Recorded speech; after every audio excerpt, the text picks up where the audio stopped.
Hello, YouTube world. My name is Anthony Long. Welcome back to the Bluegrass Picker channel. And you came back. I'm sure glad you did.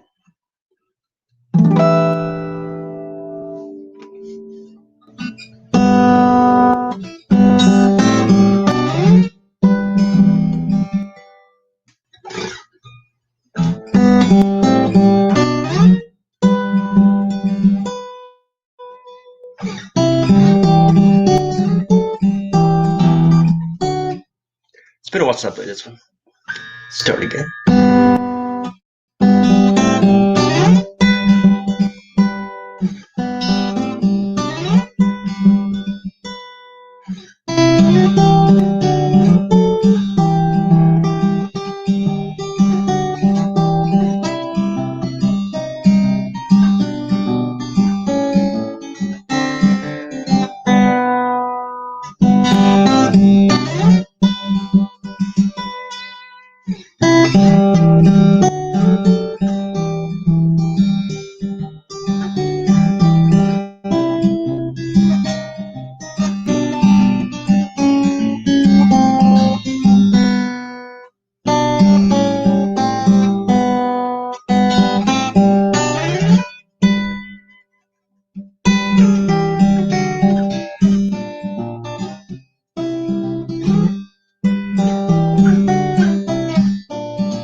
Ow! Playing to myself.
What's up, Jimmy James? That's my strum warm up. Get myself going. It's like you wouldn't believe how many songs came from warm ups. Sweet Child of Mine. That was his warm up, and the band's like, "Man, we should make that a lick." He's like, "I don't know if I can make that a lick." Really? becomes probably their most well-known lick. It was a warm-up song for Bo. Hey, listen. Don't do that. Leave that dog alone. Good night. Bo.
Yeah, pretty much.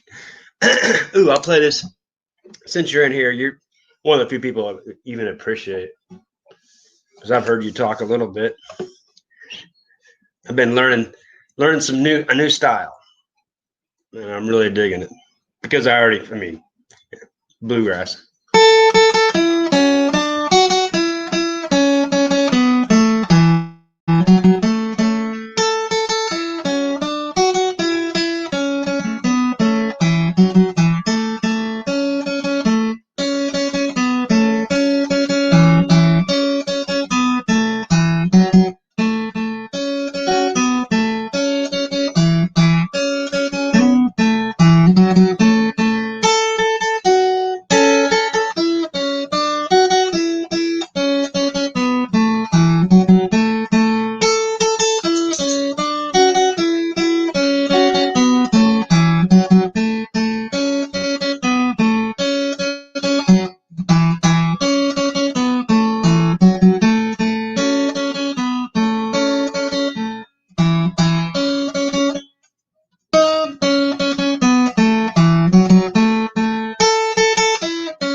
Oops, the second verse. It's a little harder.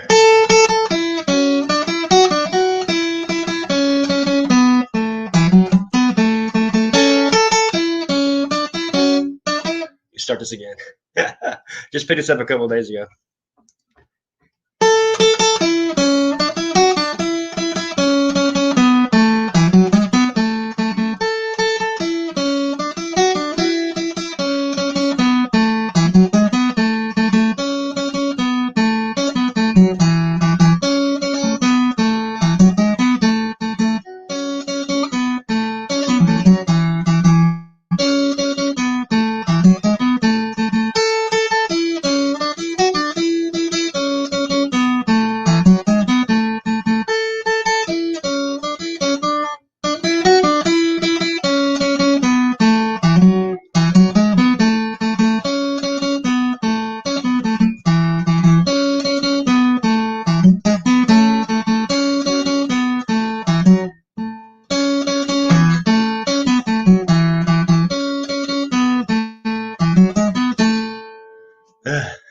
That's hard. It's just such a different style, and boy, it's a lot of fun. I like when it's hard because you can see so much improvement.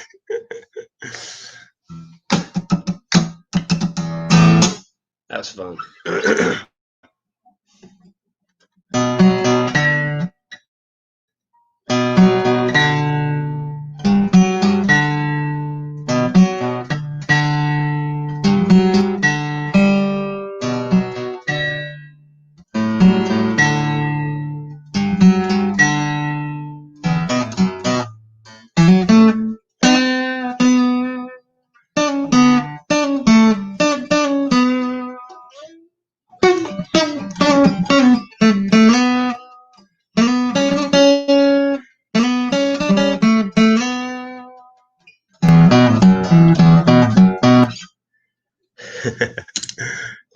that song still. Metallica, that was about their peak, and they just kind of slowly. Yeah, I mean they were still okay.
Harry, what up, brother?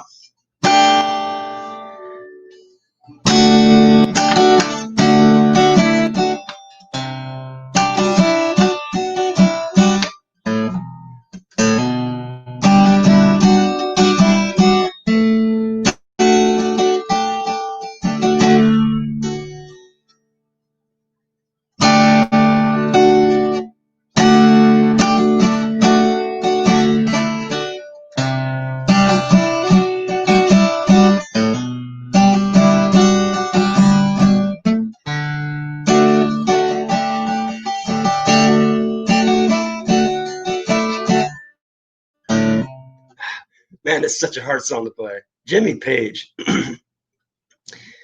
I know what the fingers are supposed to do.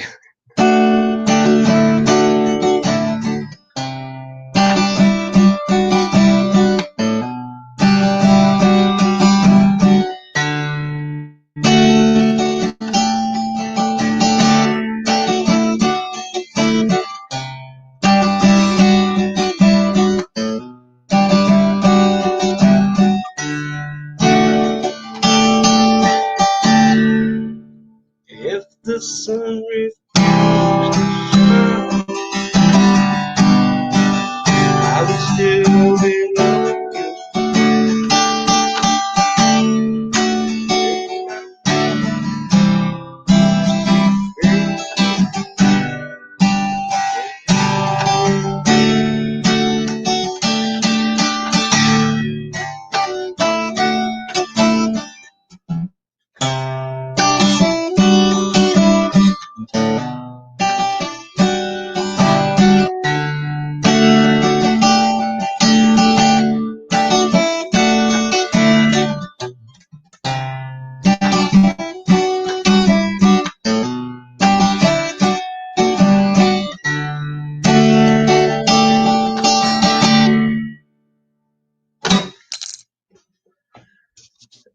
Sorry, I'm playing that, trying to do that with the eyes closed at the end there. It's one thing to play it and look at it, one thing to play it and not look at it. It's all stages. First, just learn how to play it, knowing the notes, then playing it well with the rhythm, then picking it up to the right speed, and then actually not muting all the other strings. And there's just so much to it, especially someone like him.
How's everybody doing today?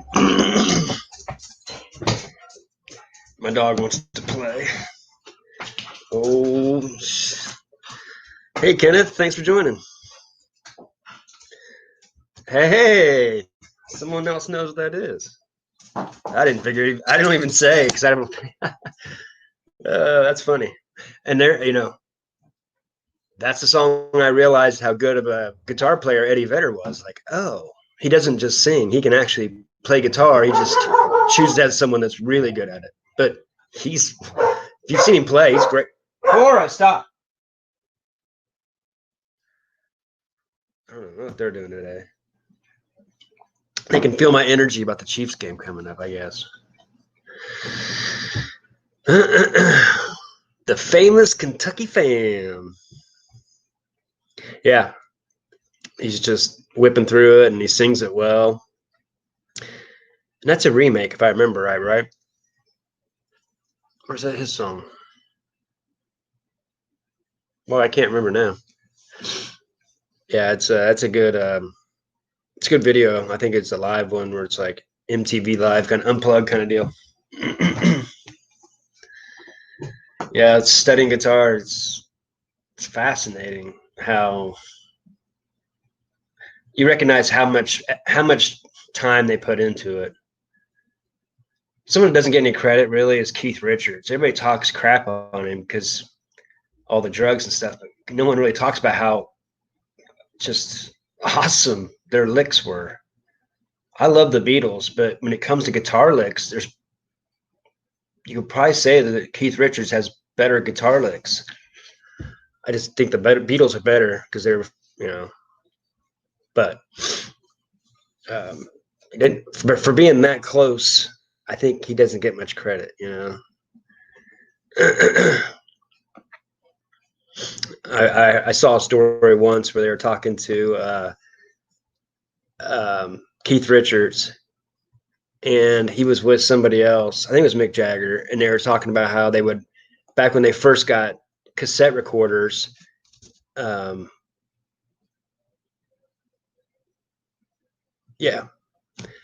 get back when they got. That's what I mean. I think their licks are better than the Beatles' licks, his licks.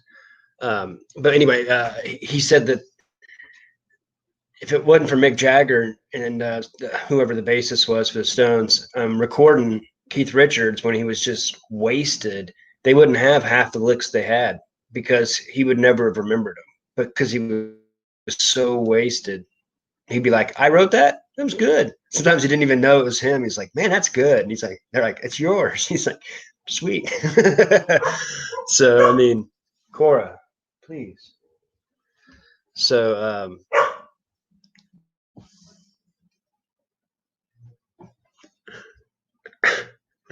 anyway, yeah, it's crazy to think how many great guitarists out there, their songs never got out when they were awesome, but this kind of shows you how even a great band. Cora, my puppy wants attention right now. Sorry. You're not really a puppy anymore. You're a year old. You shouldn't need so much attention. Shh. Hey.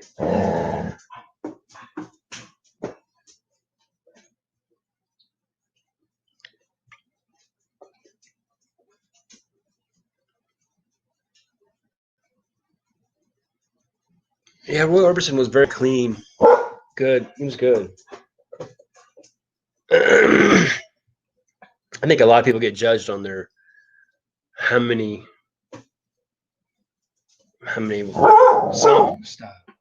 songs were actually how big their book was when most people, if you listen to all their songs, you'd be like, oh, they have a lot of good songs, but you just never heard them because the radio never played them. That's one thing that's why I love LPs. You listen to songs that you wouldn't have listened to before. You skip through that stuff, and there's a lot of songs you just didn't discover and they're right there. Some of my favorite songs were the ones never put out by the stupid radio stations. So That's one thing I like about LPs. You get more into that actual music and find out they have a lot more stuff.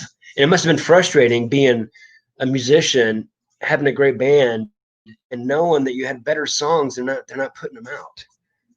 But I guess that's why you play live. Hey, Jen, how you doing?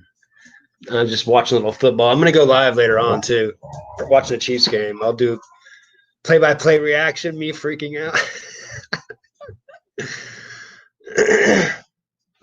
I did it last year for the Super Bowl. That was funny. I actually went back and watched that one. It was pretty good.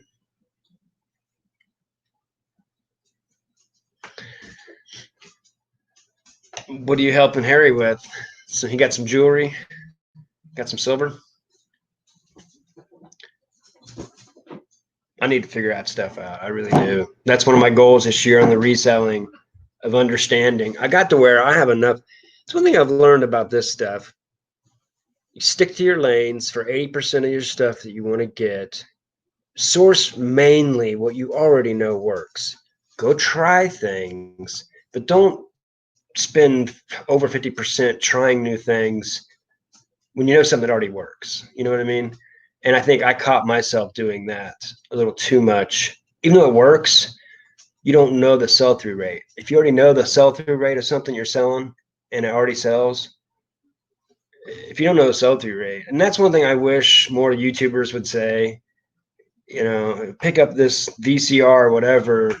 Yeah, it might sell for $60, but a normal VCR without the remote, it might take 8 months, you know, because of that shipping being $20. So I wish they'd be a little bit more transparent about, you know, these things did set a while. I mean, when you're a YouTuber, you can't spend Cora.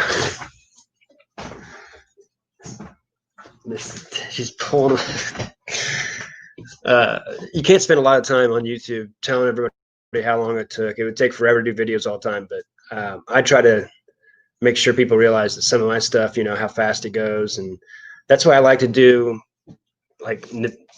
that's why I like to do video games. I can actually justify picking up a $3 game and sell it for $6 because it sells so fast across that and through there and Macari. So I picked up.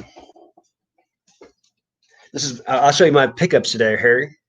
I don't go to Goodwill often, but I had some cash in my pocket and I had nothing to do, and so I was like, meh, why not? You know, it was like right at 10 o'clock, so I knew I could find a couple things.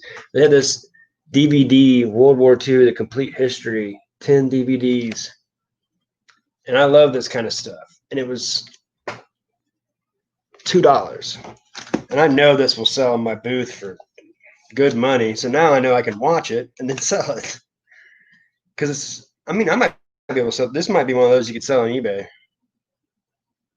but for $2, heck yeah. What else did I get? Yo-Yo Ma. Anytime I see Yo-Yo Ma for $1 and it's clean case, jazz people take care of their CDs. Yeah. I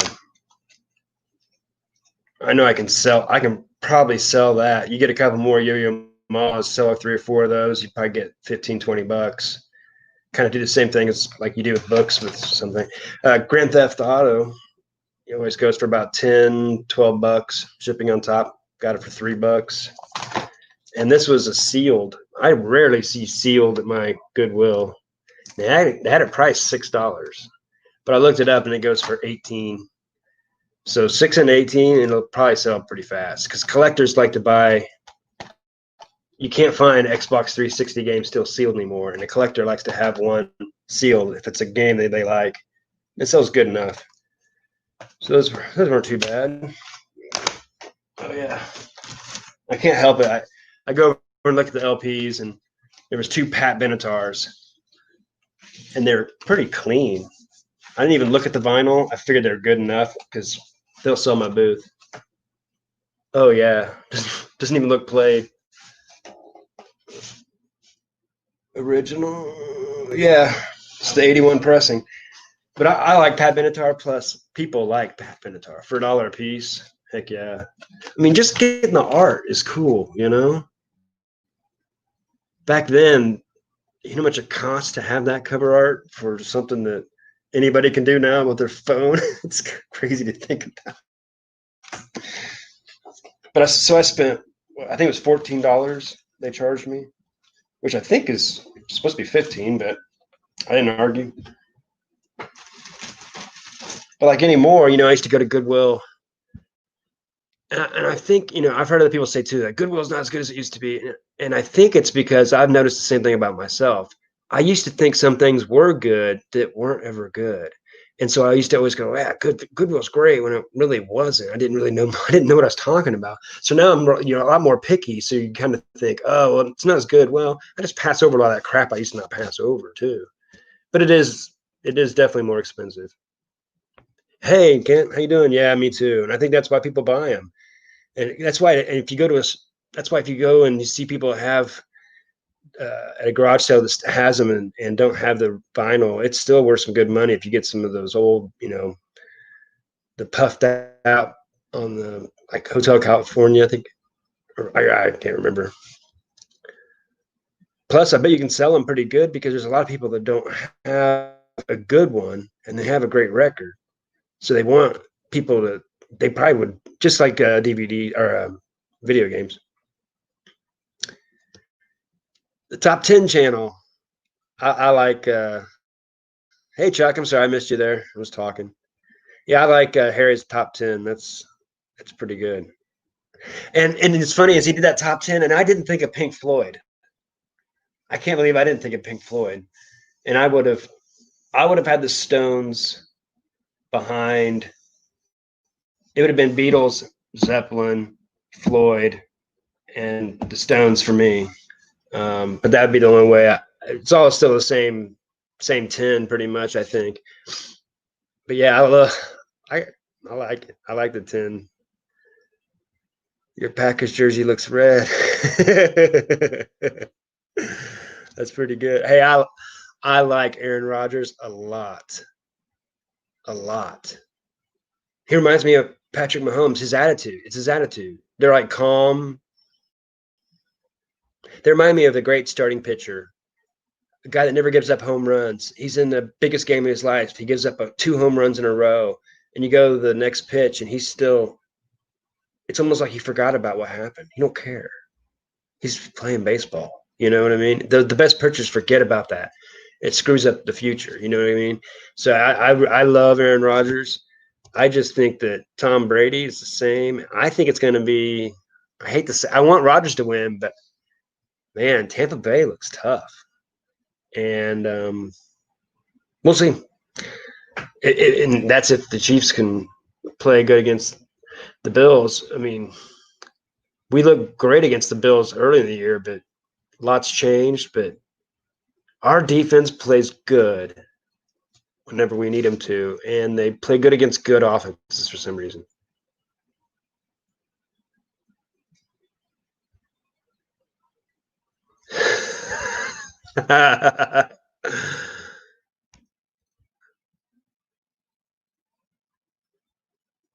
That's funny. Nobody hates Harry.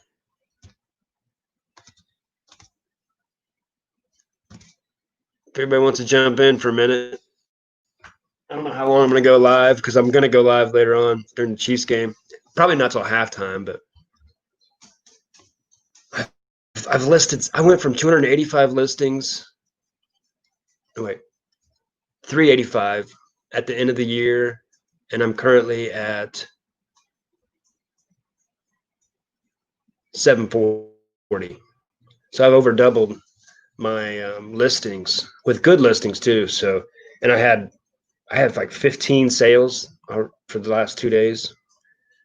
So that's 15 is probably one of the best 2 days. It's not the most sales, but the amount of items. And I'm getting a lot of people wanting to buy. Because I've been making sure I put in my list, my description, I'll do combined shipping, contact me, because I have a lot of the same items. I have a lot of Patrick Mahomes, a lot of football cards with the same people. I have a lot of trucker hats. I have a lot of movie promo pins and different things. So it's like people come to my stuff and they like it. They probably like the rest of my store, and so I'm getting a lot of that action right now, and that's been nice. I'm just treating what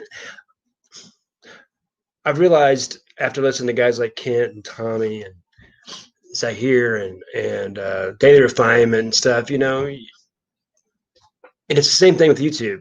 You can tell the people that are going through the motions, and then you can tell the people that are serious. And I realized I was doing eBay just to resell, to get rid of stuff for money, which is fine. But now I look at it as like, I'm looking at it as a store. I want it to look good. I've taken down some listings that look terrible. Just been smarter about it. And it just seems it's already working just by, I don't know. And with YouTube, I was putting out content, but it's hard to put out good content. And I'm getting better and better at that as well. And it's becoming fun.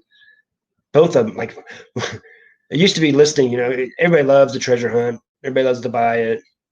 Some people don't even mind cleaning it and taking pictures of it, but listing it, usually everybody's like, it's like the unknowing of how much it's actually worth. And that's what it comes down to. And that's what I realized about me is it's not the listing, it's the finding the price and then decide. It's not really finding the price, it's deciding on what I want the price to be. And I think that's when you're at the beginning, that's the hard part, because you're trying to squeeze everything out of each item, And once you stop trying to squeeze it out, and that's what Commonwealth Picker and Lonnie and John, they all taught me, was just sell it quick, sell through rate, get that money back, get ready for another buy. And being a collector, it was hard for me to get through. That's why I only collect Hall of Fame guys' autographs anymore. I prospect on I prospect on baseball players, like stocks. I'll buy up a bunch of cheap guys, and that's what a lot of guys do. I always wanted to be a scout in the major leagues. Well, now I get to do it myself. And I'm going to have a channel too where I'm talking about that kind of stuff. I've tried to piss off everyone. It doesn't work. People still like that. Facts. It's part of the experience. Pull out, and then you get to read what's on the covers and the gatefolds, and like it's an experience when you first get it. It's exciting. Now and plus it sounds, they compress the sound into digital, so they're actually taking away a lot of the stuff. So it's not like it actually sounds better. Really, it's actually got a fuller, deeper, richer. It may not be, I don't know, better range. Best tasting doorknobs? Brass. Sounds terrible.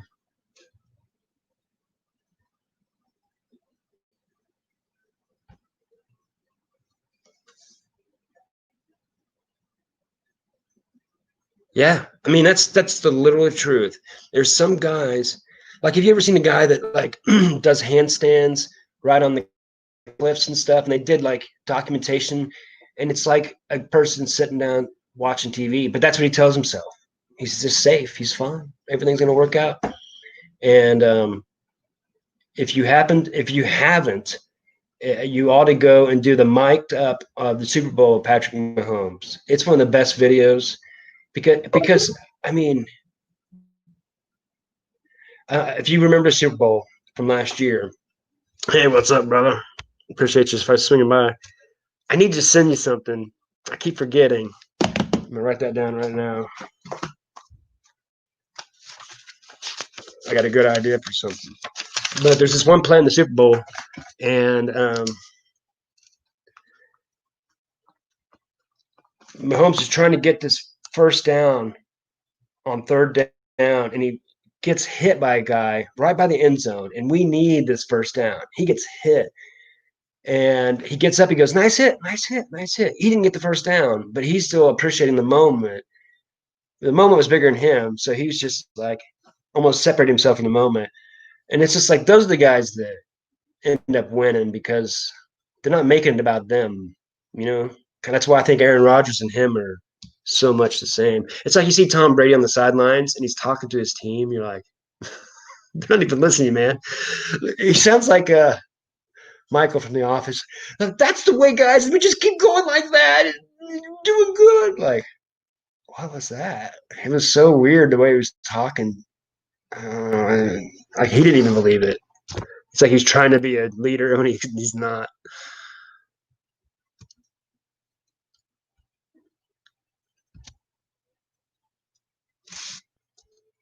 Just this sell it phase. I've been running some auctions.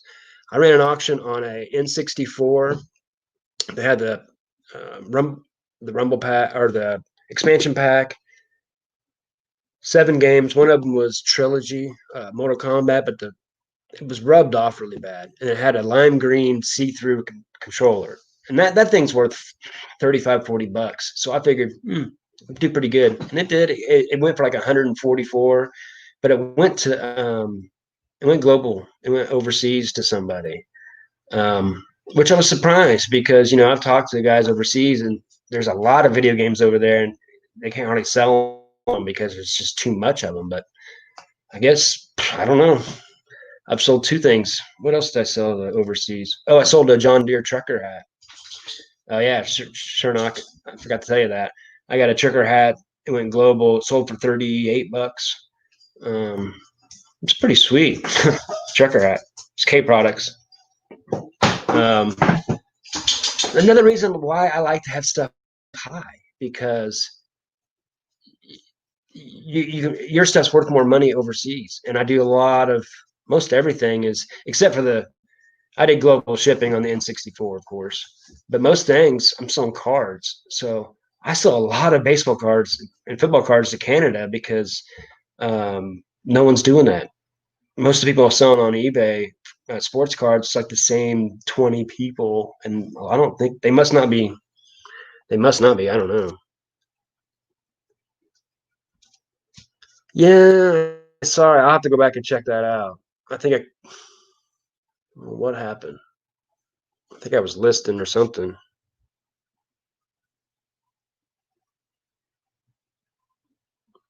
Nice. You know what you need to do? Hold on. Hello, it's Anthony.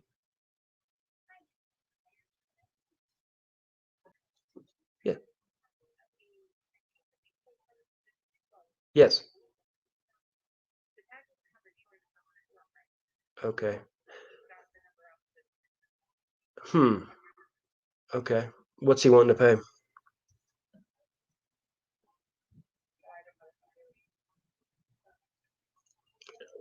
I think I ca-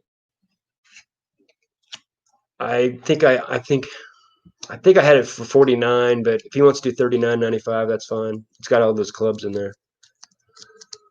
It's a good pull card. It still works good. So yeah, if he wants to do it for 39.95, that's fine. And if not, I'll just put it back in there and go tag it up tomorrow. You betcha. Sorry, that was my antique store calling about an item that I kind of want out of my store. That's awesome. Uh, Harry, before I forget, you need to do a video on how you do marketplace and how you list things, how you do that. That'd be a good pre-made video for you, I think, because you're killing it. Tell us your little secrets. Dang it. But that was cool. It was what I had was this old vintage from the 50s pull card, and it still rolls good. It had an old putter from the 50s. It's really cool, but it was so big in my booth. I bought it for $20, and I had it listed for like I think I had it like I don't know. I think I told her 50, but I think I had it listed like 60. Anyway, told her 40. If you did, you heard, but try to get that thing out of there. $20. I make some room. I have a lot more stuff I want to put in there, so I need room. And I've actually talked to him about getting another booth, but everybody else is making good money too, so no one's really.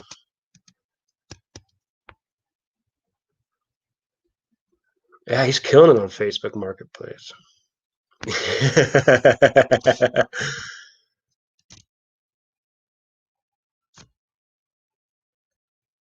And then Chernock needs to do one about his thrift store so I can go out there when in the summer and go load up one day with my truck. we we want to do it live. That was pretty funny. Um, when if he wheeled that thing all the way to the front, I know he wants it. They're like, well, I don't know if he really wants it. Why would the thing's cumbersome, and he would have had to come up quite a ways. Like I would say it's 300 yards through a bunch of places zigzagging. So I know he wants it. Art of the deal. I should have said that I had it listed for 70 and I'll give it to her for 40, but anyway, it was actually really cool. And it was the golfer in me actually couldn't resist it. It was in my own flea market. So I took it to bought it at the flea market, took it to my antique mall, thought, hey, I can flip it. But I tried to get too much money out of it. And then it just in the way. But I've sold some good stuff last 2 months of my boost. I mean, some good stuff. I have a Hank Aaron autograph baseball in my with the COA. I think I have it listed for 350 in my booth. Kind of want to make it go higher now. That should go by this summer. I think I paid 200 for that. I had a Bobby Thompson autograph baseball too.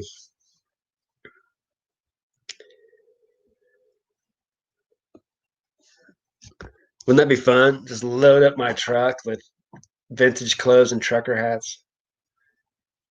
Stop by Mr. Bisel on the way home. I don't have that much room. I knew it.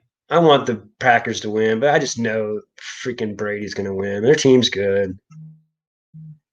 They play the Chiefs tough. Our defense had to come up big, or else we weren't winning that game against Tampa Bay. Nice effort there, D-back. Good Lord. Chipped up his wrong foot, I guess. Yeah.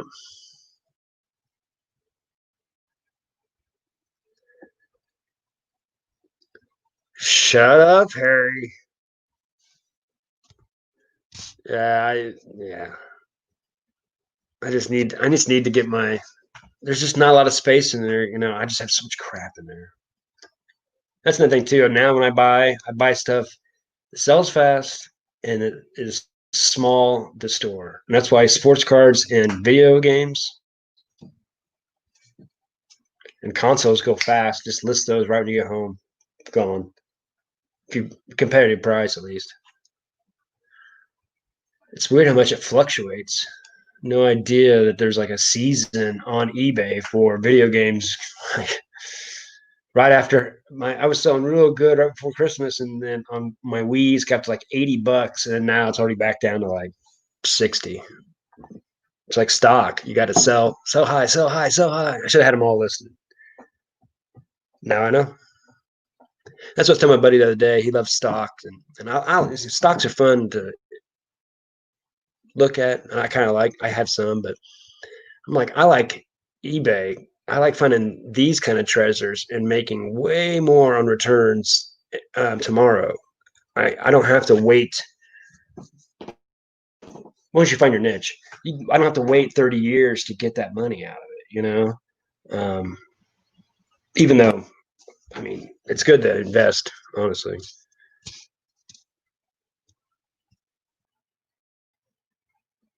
It's the only thing you haven't sold is sports cards. Yeah, you need to send me out. We got to. That's what we got to do is trade. People that know they have something and they know someone else wants it and they want money out of it, but we got to do like a trade for that way you get something and yeah. StockX works for shoes. How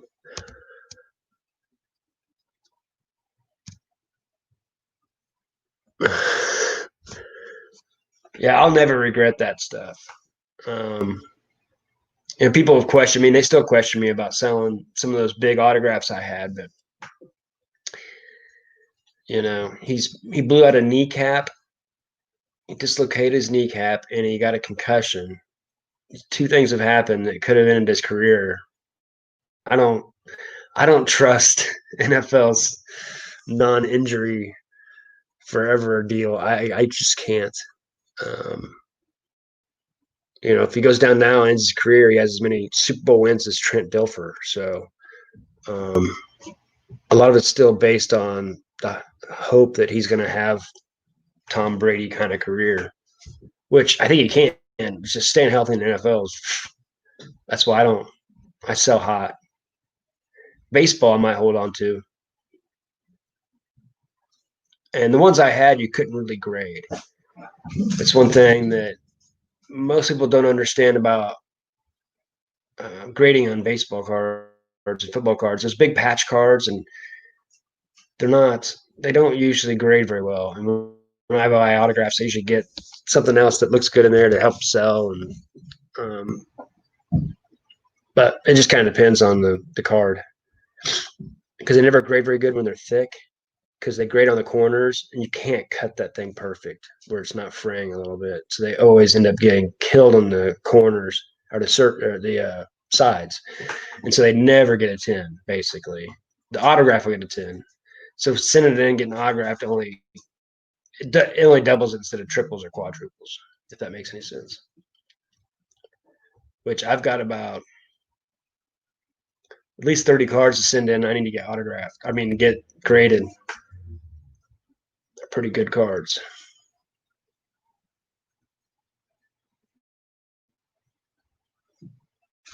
Like, here's something I did. Like, I got these 4 cards, all Mahomes. They're shiny, like hologram, you know what I mean? And they're all prisms. And then I got 5 other cards I could sell my booth for $20 a piece, and these for $40 in a Mahomes lot on eBay. And I'm going to list these for 25 a piece at least on eBay.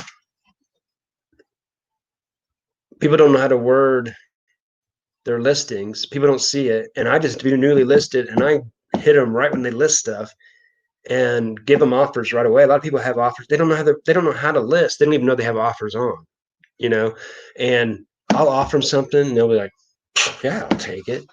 And so I've gotten so many good deals just by throwing it up and getting it out of the way. And if you're not doing that, that's one thing I suggest. If you already, like if Harry dealt with eBay and was doing glass insulators, I'd be looking for glass insulators and sort newly listed all the time just to see, because people don't know what they got. Just like garage sales, they're not going to comp it. They just put it up and go, I think they're worth something. So you wouldn't believe how many good deals you find because they don't know what they got. And a lot of people will have a buy it now so low, and you can just buy it now. There's been a few times where I went to buy it now and someone else got it right before me and it just got listed. So I know there's people doing the same thing I am, but man, sniping that stuff, that's how I got a lot of those Mahomes autographs, because they went up a ton, but I also got them cheaper than they were going back then.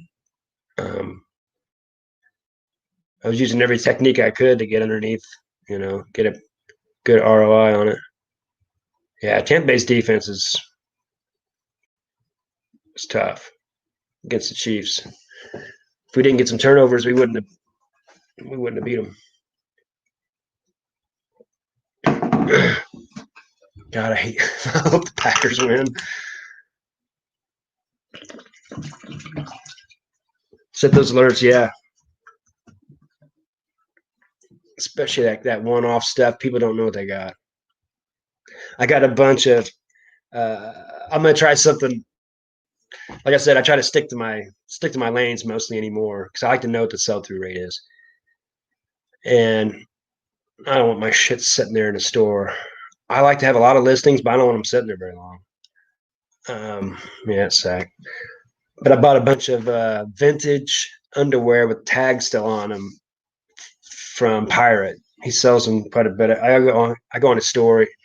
He's got them listed for $20 to $30 all the time, and I got them like almost next to nothing, like 50 cents a piece. for an item. So I'm gonna test it out just to try it. Because if he has a bunch, if they do really well, I might just send him a note and say, "Man, here's $100. I'll take more of those."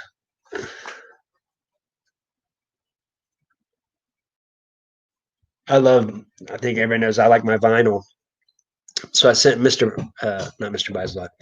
I sent Tom Cruise a letter and email and said, "How about I give you $200 and you send me a box full of records, LPs, whatever you want, and you make money, I make money."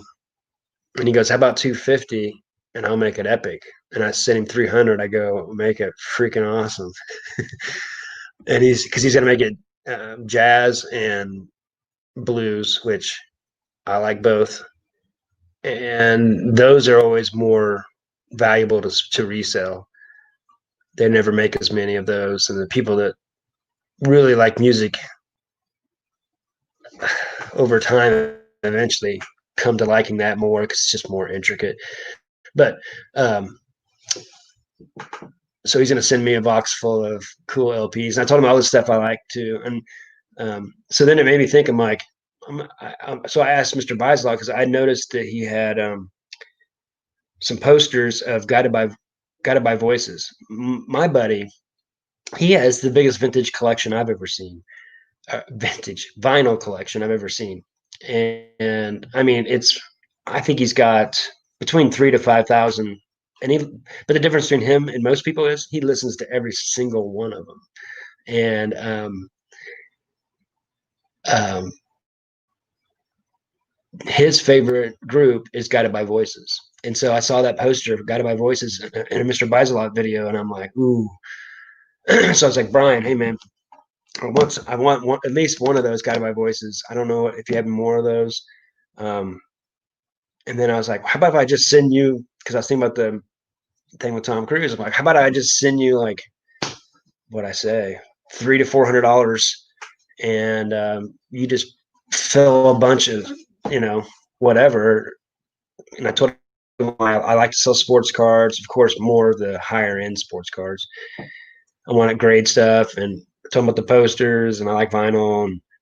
And he goes, I have a bunch of posters of 90s and early 2000 bands. What bands do you like? I'll send you a poster lot. I'm like, awesome. So that should be fun. It'd be a good unboxing. Try to get him some more. Try to get all of my subscribers to him. Hopefully that'll help him a little bit too. And I can put stuff in my booth. I love anything vintage and music or sports. I'm in.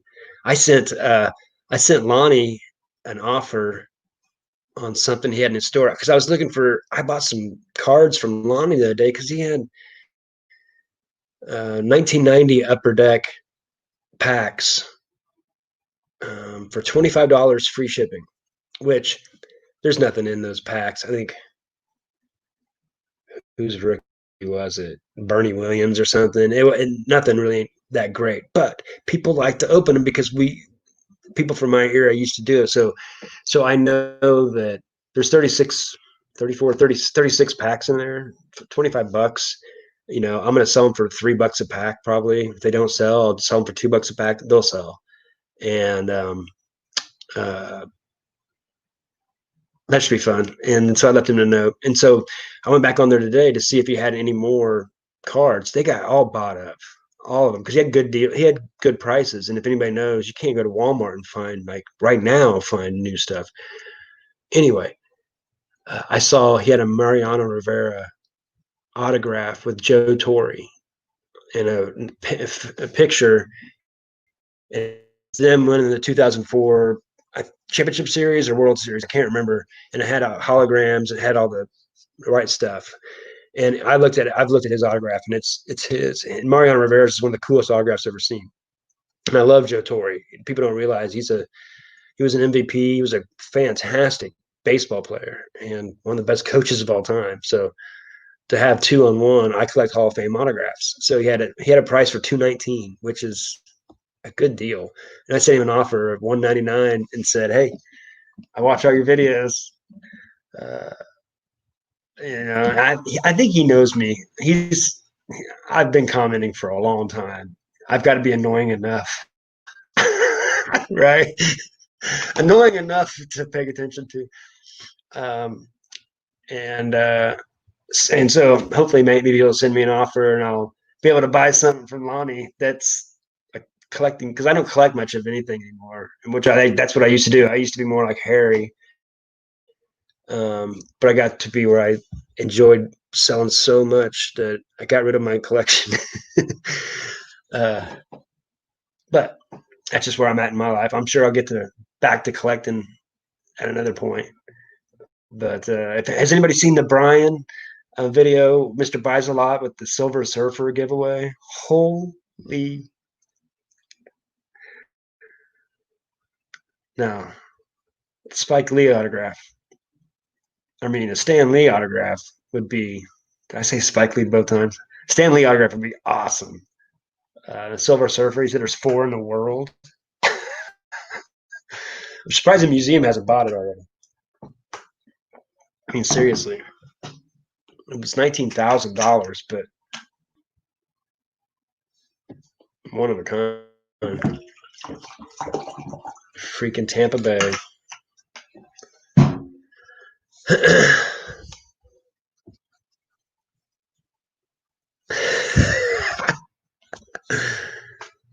Send all your hats to me. This is a cool hat I need to put up. Swamp Picker wanted it. I told him to email me. I give it to him pretty cheap. But this is a cool one because it's the patch and it's in good shape. It's only yellow because it's old, and it's got the what do you call it? The rope.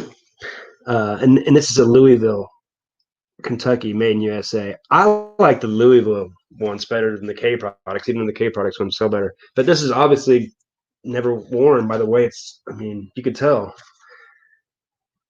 And there's browning, but I think that's really from just being old. Because it's browning up there too. Maybe it got worn a little bit, but not much. But yeah, it's a and the white on top. That's a good one. I haven't listed it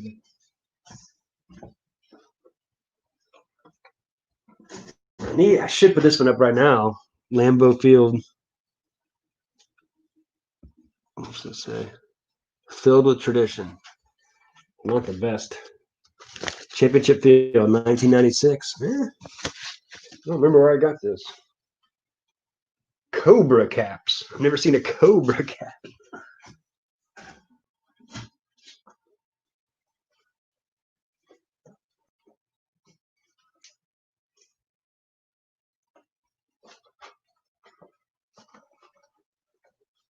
This co-op one's kind of cool. I like the blue and the red, black, white. It's not clean though. The old steel hats. Ooh, they got Brady. Nice. Nice. Keep them from the end. Steel. And what I've learned is this is an auto. But I've learned is people take these patches off and sew them on it. And so you got to be careful on what you're buying. Like this one doesn't have a name at all. And so they just sewed that onto a just whatever hat.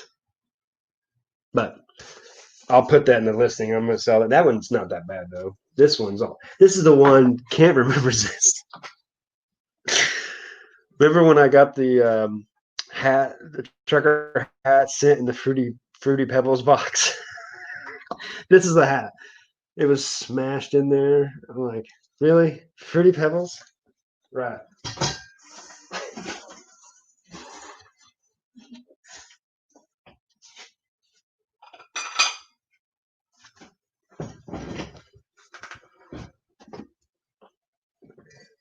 at Goodwill today too, and this is the other thing I got and I forgot. It's for $1. Oh yeah. Only problem is I probably won't want to sell it.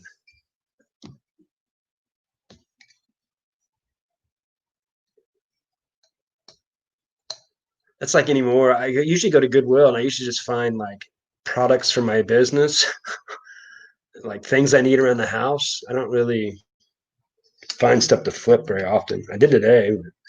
It's rare. The Goodyear one, yeah. Uh, Glenn saw it, Swamp Picker. He deals with tires and he's got that. He saw that and he's like, "How much?" I told him, email me. I give him a good deal. I can't remember how much I paid for it.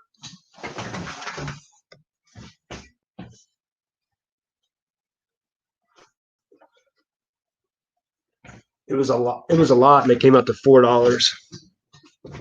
So I mean, that's gonna be a good one, but the other ones may take a while to sell. But that was another thing that was nice to pick up this summer, something that I know more about now, and I could when I go to garage sales now, I know.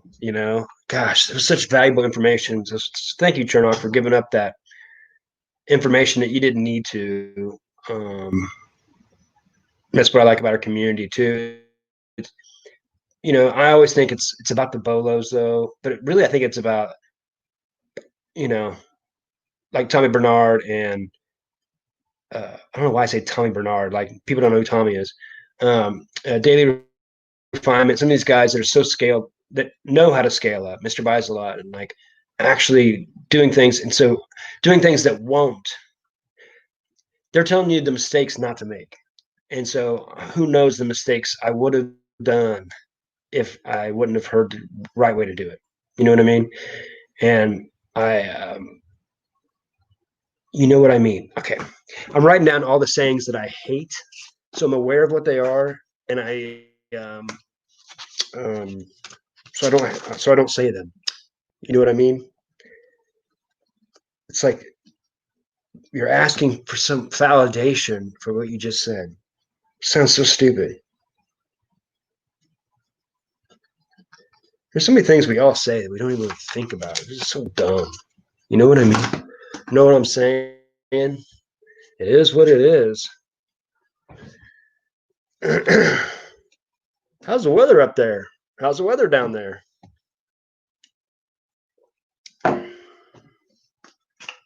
Hump day. TGIF. I pretty much hate every one of those sayings. Because I think it was being a bartender. Because no one knows what to say creatively, so they have to say the same things. And so you got to where you just heard the same. It's just people say how you doing, but they're never going to listen to what you say anyway. So you could have said Big Bird's awesome, and they'd be like, "Yeah, cool. Can I get a tall Bud Light?" Mm-hmm. It was funny how many times you could say stuff and they never heard you. Obviously, they didn't, or they'd be like, "What did you just say?" They wouldn't even hear you. It was I got so good at just. It's also your facial expressions. As long as you don't act like something happened, they never notice. They don't hear it.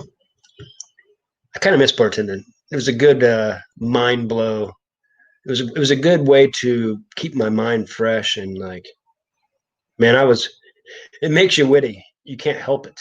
You know, it's crazy.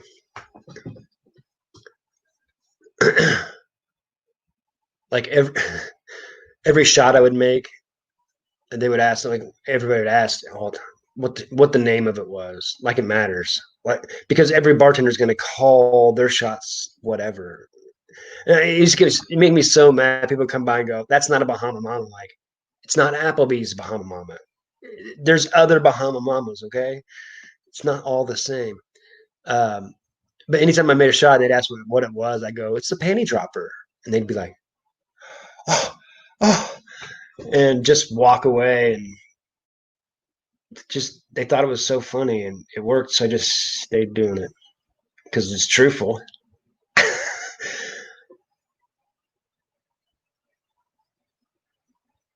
All right, go pack, go.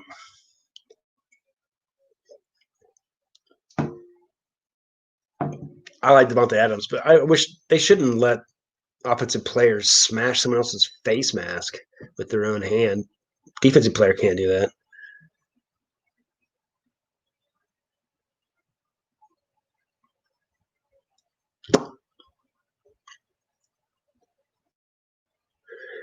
Yeah, this spring, well, maybe by beginning of summer, me and my buddy are going to start doing our lives together again. He's had a bunch of things going on, so that's it's going to be fun, and it'll be just about whatever. It won't be about just reselling, even though he likes to do it too. But yeah, it's going to be fun. We did like 3 episodes. It was good. It was good without even trying, just because we've known each other since 6th grade. And I recognized, I'm like, oh, that's, we've been training. That's why Tracy and Tommy are so good. It's been a year. They've been doing it now, they know each other really well. They would know when to jump in and jump out most of the time. At least Tracy does.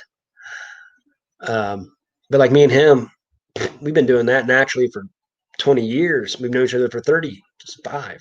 So it's just kind of easy for us to chit chat and yeah. Hey, Glenn, I was just talking about you. Yeah, people like you and Mama G and Mookie pressing me out. I really appreciate that. But I also think I have decent enough content for resellers to find some things that they will find at garage sales. I like the baseball cards, but football cards, but most people don't. They're not. They're not going to go find breaks and stuff and get that. And I get that. So I, especially with the video games,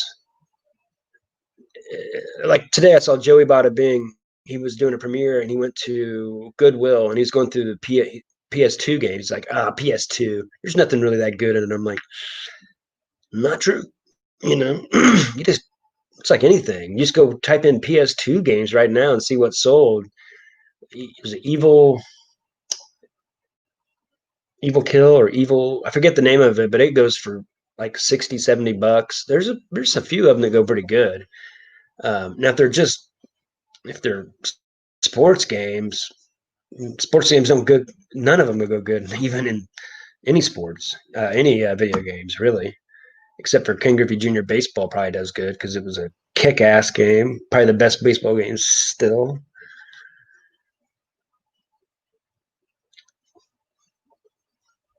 Roy Clark, Branson, Missouri jacket today after church. Wow, that's cool. I love Roy Clark. It was weird. I started studying him right before he passed away, and I didn't know. I knew him from Hee Haw. I didn't know he played all kinds of guitar. I just remember him playing that banjo. Didn't he play the banjo? No, he always played the guitar on Hee Haw. What am I talking about? I was thinking he played the banjo.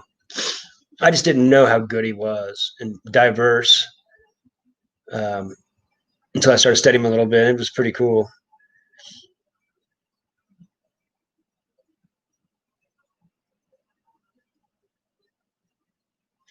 Secret 03 games. What are those? Um, oh, yeah.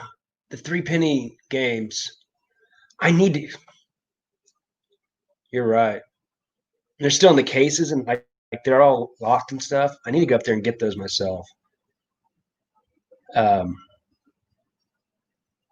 that's another thing next year I want to do. I want to do jewelry and I want to, because boosts they sell fast. And I want to do some retail arbitrage. And I don't want to do retail arbitrage very much, but I think it's stupid to have a reselling business and not do it at all. I mean, I do some, but it's like rarely. And especially someone made a great point the other day. Who was it?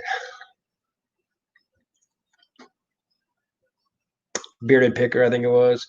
He said, people are touchdown. It's a tie ball game. Yes. On a 3rd and 3 through it, deep fly pattern. Wow. I just put that guy's cards up because I saw the games coming up. So I put a bunch of his rookies up. But Beer Picker's saying the people are scared of going to retail stores right now, so there's a better chance to get retail arbitrage than ever. I'm like, that's a good point. That's a really good point.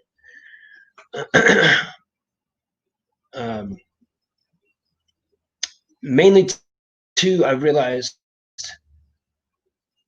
there's a time and place. eBay has a ebb and flow of it. So one-offs and stuff have an ebb and flow of it. Just like my booth, there's certain months that seem notoriously not to do very good, just like how it was in the restaurant business. So I think doing some retail arbitrage may not make as much money and it may not be as fun, but it might even out the business through the year, steady it out kind of deal.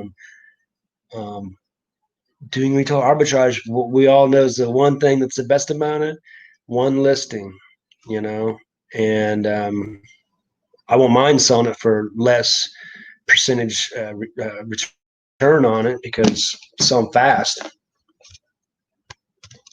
Trade for the Goodyear hat for the Roy Clark.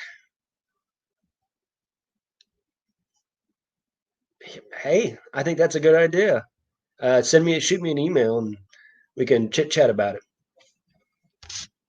Yeah, yeah. I saw that on Suburban Beard was talking about that. I like Suburban Beard until he got his friend in there and was like always doing stuff with his friend, and his friend was doing the uncomfortable smiling too much thing. I'm like, what's going on? It looked like it hurt. He was doing so much. Like, yeah, they lost me. He did.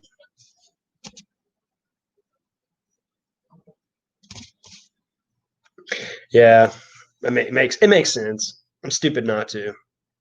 But I've just been listening, trying to get everything out so I could garage sale this. I want to get everything out of my house. That's why I'm glad that freaking golf thing sold because it kind of took up a whole wall. I hope it sold. $40 should. But yeah, I want to have room for my garage sales this summer to really hit it. I think last year garage sales weren't very good.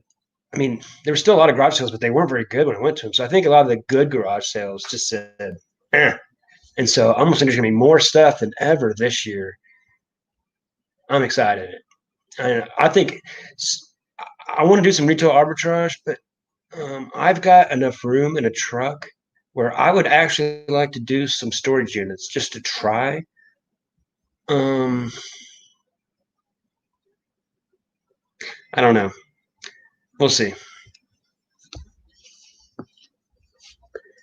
Yeah, same. The Dollar General penny things. I contacted him once. I'm like, dude, what are you doing with like, what are you doing with 31 penny metal silver frames? Are you putting them on eBay? Are you lodding them up? Are you doing auctions? How you getting rid of them? He's like, yeah, I'm not really selling them.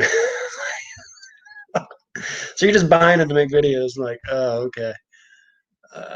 Because I was trying to get ideas on like how I could do that to do it for my booth maybe. And so then I was like, that's when I recognized like, there's a lot of people making videos just to make videos. I mean, he probably sells some of that stuff, but he was the guy that only sold to Mercari, so he may have had some problems on eBay. It's kind of like when Grimes Finds was on high bid only. I was like, and was touting it. I'm like, usually that means they screwed it up and they've had to do that, but whatever.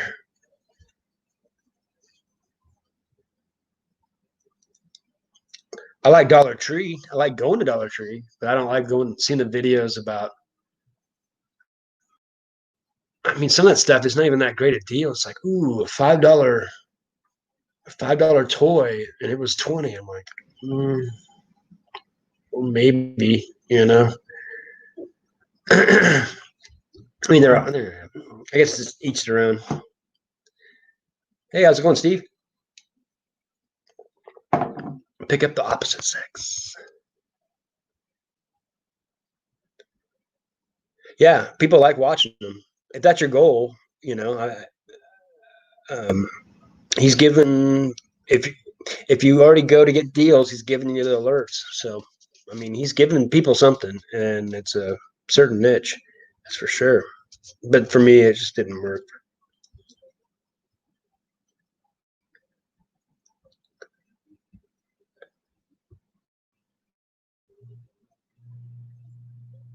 Man, I hope they beat Brady's dumbass.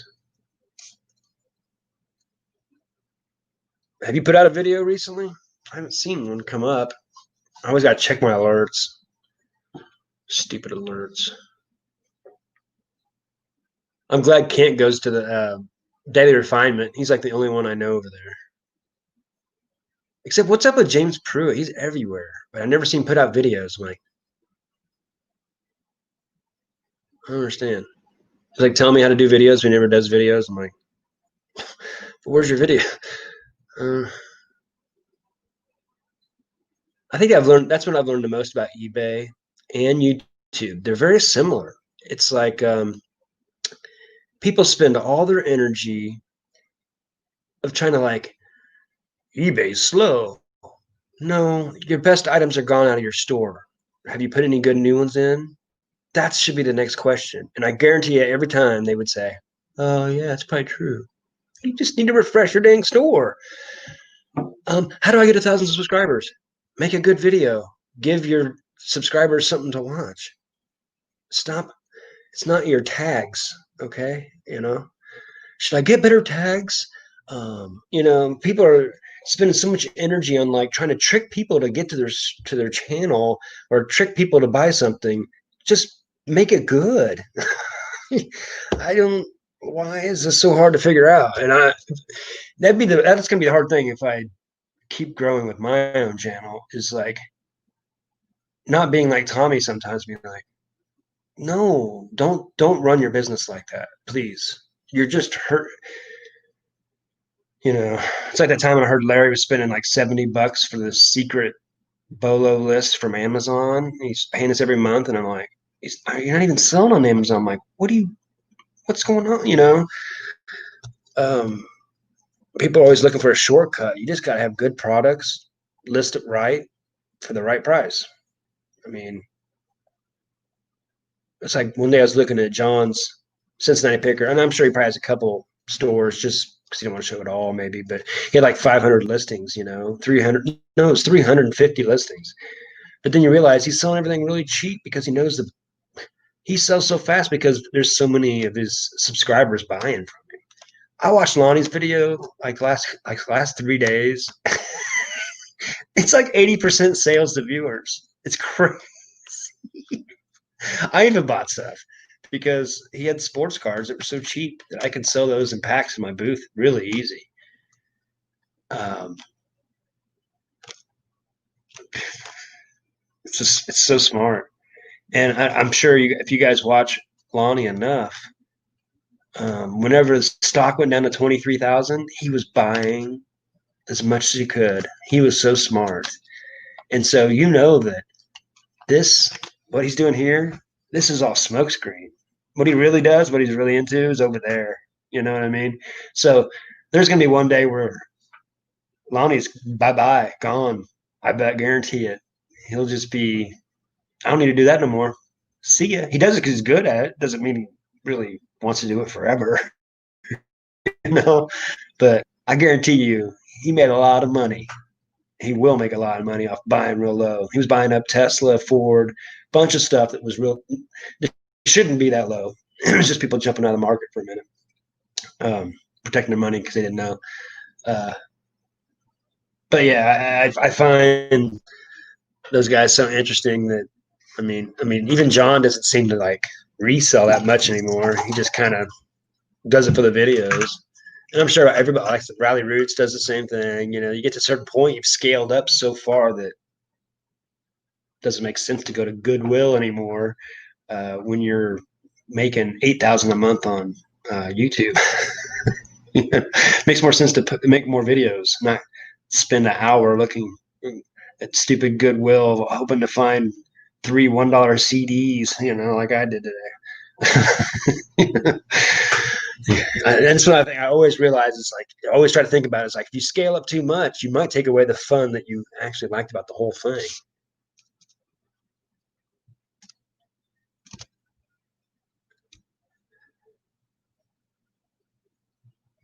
Mr. Beast is live right now. Cool. He was smart. All the things he did, he was really smart. All the people,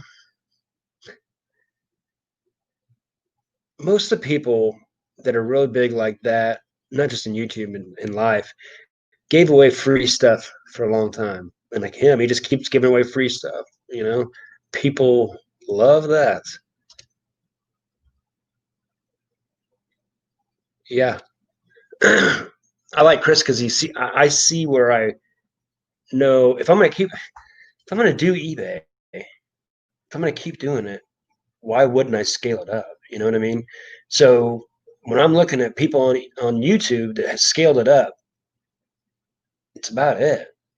I mean, I'm trying to think of people, and that's this is one thing I do get frustrated with. A couple of pickers. Next time they say it in their live, I'm going to say something to them. Stop telling me how much you sell when you never tell us, a bunch of resellers, what you sell. You guys have, and they would have awesome videos if they just said what they sold.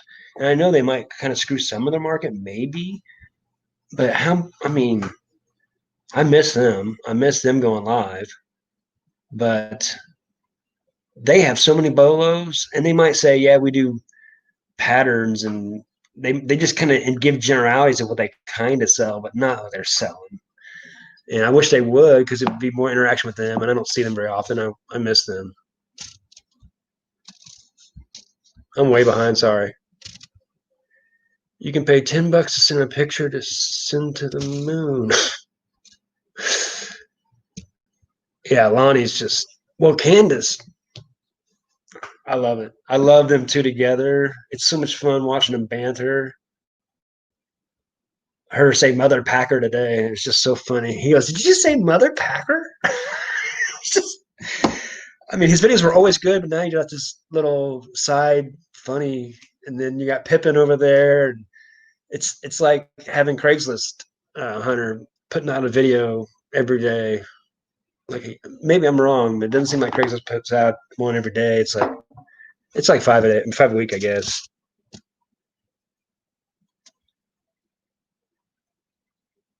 Yeah, truth. How's it going, Craig? Yeah, he doesn't need to. He's got his guy, for God's sakes. He does it just for fun. He does that big long garage sale. He's smart. He sticks to his guns. Like how hard? I mean, I was thinking about this today. If you're Lonnie, if any of us, if we would have 82,000 subscribers, would any of us start a new channel and put most of those videos on that channel? You know, no. But he knew that there's a lot of people that just do not want to see what sold videos. They just want to see him picking up stuff. And he knew in the long run it'd be best. And so I think it's smart. I think it's genius.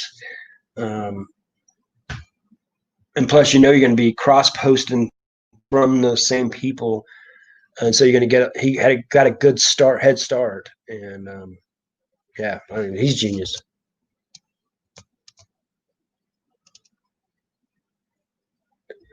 And that's why I worry about like guys like Joey Bada Bing. He's got great personality and great. He's really up. Well, I bartended a long time. A lot of those really up guys have really low downs. And going full time. I said it one day, and I think Harry Tornado was kind of mad that I said it. But I'm like, you're 24. Why do you need to go full time? You got an awesome job with lots of benefits. You got a wife. I'm like, get everything you can do. You can do all that stuff while you're still at your job. There's no reason you have to quit. And you can tell he doesn't like reselling. I mean, he does it. He don't mind it, but it's not like he doesn't really want to do it. He wants to use it. So if he wants to do YouTube, he should probably do a different community because this is more about. But anyway, I just worry about someone like him that's 24 to like jump into it without really being a reseller because it doesn't seem like he. I don't know. I like Joey a lot, and I hope the best for him. He's got a lot of subscribers, um, but I mean, I don't know. I just worry that when you're 24 like that, I just don't think it's necessary. Um, for me, it just seems like you're just going to put stress on your wife to work hard.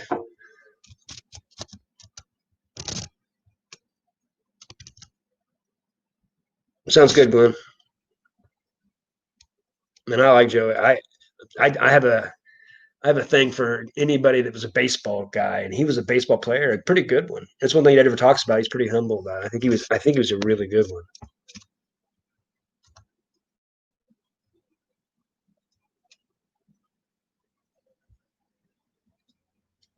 I'm way behind. He used his it's all plush.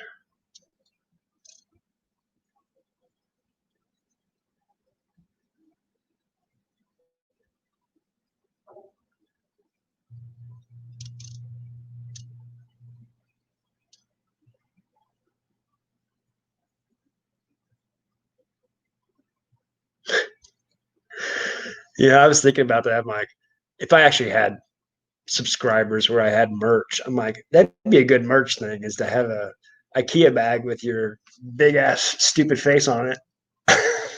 Do everybody's O face. Oh my god, I hate the O face so much. I mean, I don't. I hate it so much.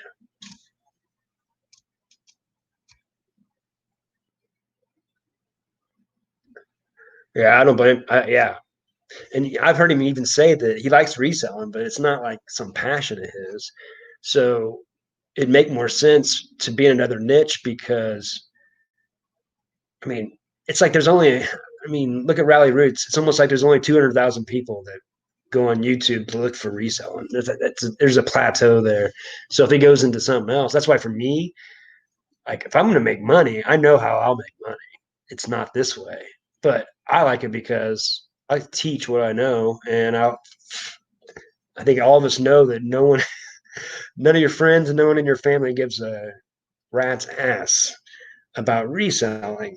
And if you start talking to them about it, you're going to see a dead look straight through you because, and I don't blame them, but so it's nice to have this community just to talk about it. Otherwise, it'd be, and when I found everybody and then found out how many mistakes I didn't make because of it, I felt like I almost felt obligated to put out videos because I knew no one knew anything about sports cards. There was no one to talk about sports cards.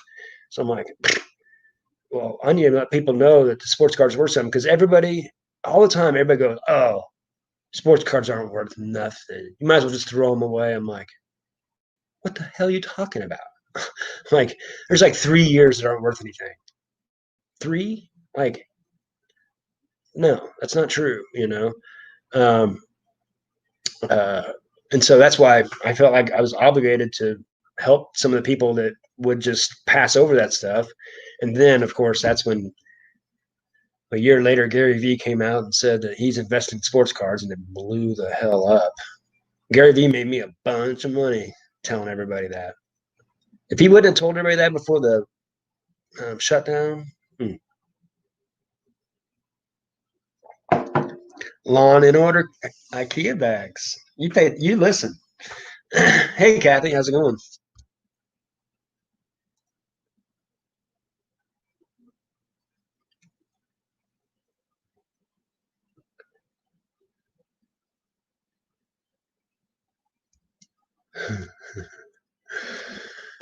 Um, yeah, it's just I don't know. I enjoy reselling. I just see it as like stock. And whenever Kevin Cometh Picker made me realize about sell through rate, without really without focusing on it, it made me realize I was trying to squeeze every dollar out of every item.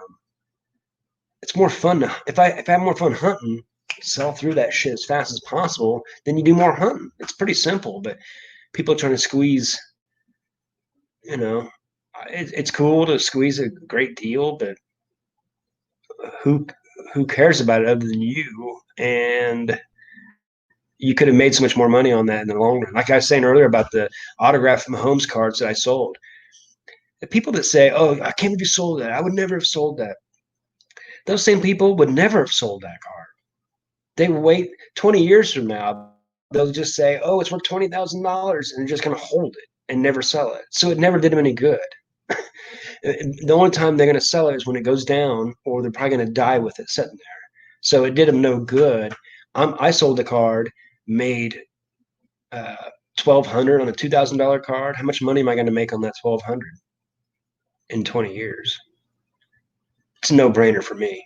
I used to be the collector, but it's just funny hearing people say that they would never.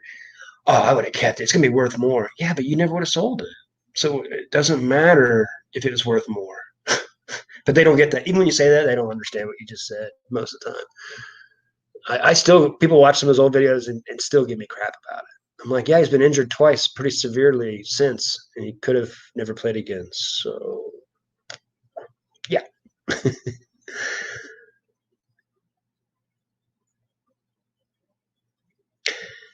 1,800. You bought that much NBA hoops, like blaster boxes, or did you buy hobby boxes?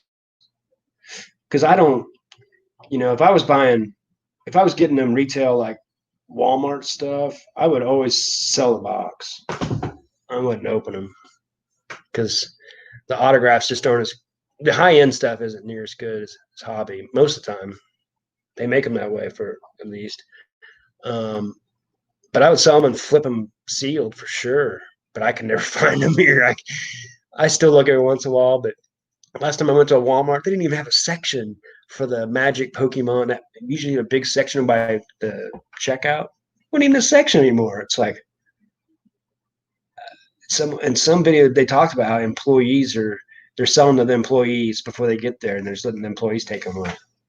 What? But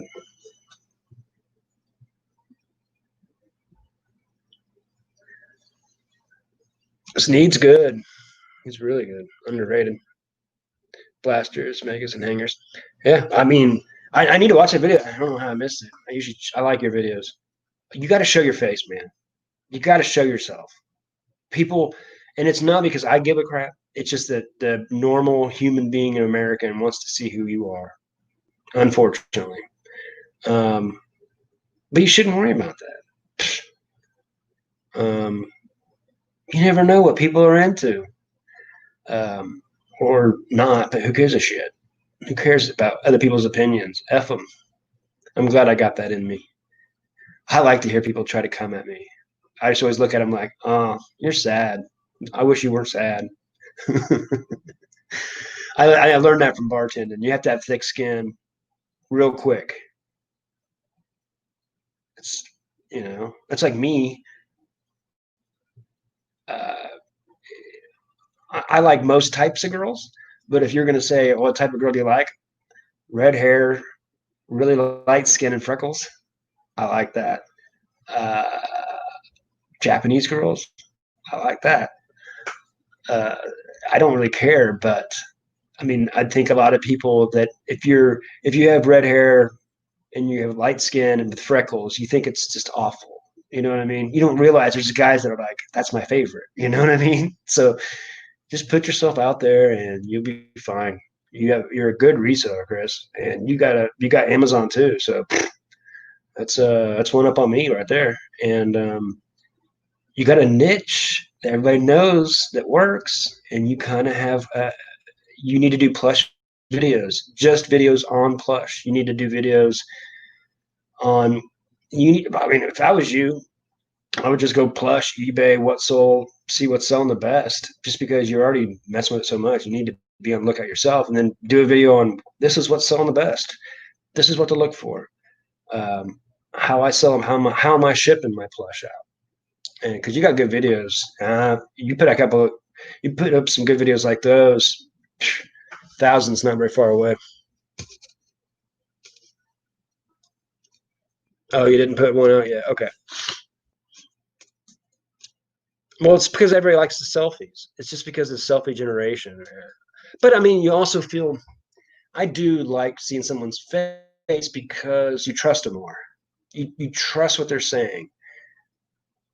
It's just the way we are. We see when you see someone's eyes, it's.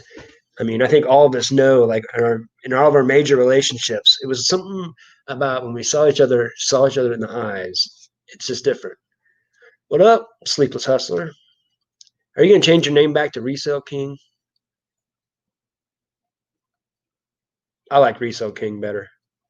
And Brandon's not around no more. He's the one that made you feel like you needed to change it. You gotta change it back.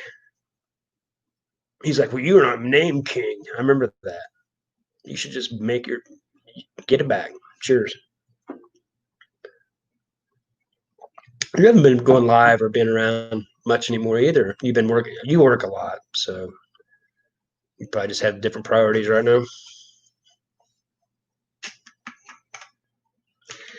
Yeah, someone likes my ugly mug out there too. But the funny thing is, we're the hardest on ourselves. You know, we're our worst enemies. I mean, I think of that. I think the same way about myself. I don't think of myself. And I look back at my life. I'm like, I always dated like the prettiest girls. I must have been decent looking, right? I mean, well, I'm not that quirky. I'm only 5'8", so it's not like I'm just some big tall dude.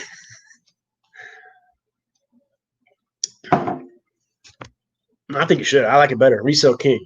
It's just when you hear Sleepless Hustler for a second, you're thinking, what does he do? Resale King. You resell. You know what I mean? It depends on what you're wanting to do with your channel, but I like it better. People in the chat tell him what they think. I don't know. That's just my opinion. What happened to Brandon? He was living with that girl, and I think they went on a big long vacation. When he came back from skiing, something happened, and they broke it off. And then he was buying that warehouse, and he was scaling up so much, and who knows? He probably had to go overseas for a while or something too. But I don't think he did because I have him on Facebook. Um, he's just had so many things in the fire that I think a lot of resellers like Kent, even if Kent could go live, he wouldn't because he's more of a reseller. You can't. It's hard to do both. I don't know how Kevin Kamala Picker does all those things. I don't. That guy. You talk about need a vacation. I can't wait to the day when he says he quits teaching. I think it's this next year. He quit baseball this year. And that probably was hard on Kevin. You've done it when you've played all your life. He played in the Little League World Series, not the World Series, but he played in the lead up to it. So he was a good player on a good team. It's been in his blood all his life. I think his brother's a scout in the major leagues still. It's like in his blood. So I bet it's weird for him not doing that. But you can see how eventually I think he's going to be quitting that and go full time because he should. It's just he's probably wanting to move. If I was him, I would quit that job and then move so he can go to a place where he can actually. Can you imagine if he was there like where John is in Cincinnati or some of these places where you watch his garage sales, you're like, gosh, I mean, he's having to pick up lawn chairs. He has to have such awesome knowledge just to get anything. I bet doing garage sales for him back in the day was probably so hard.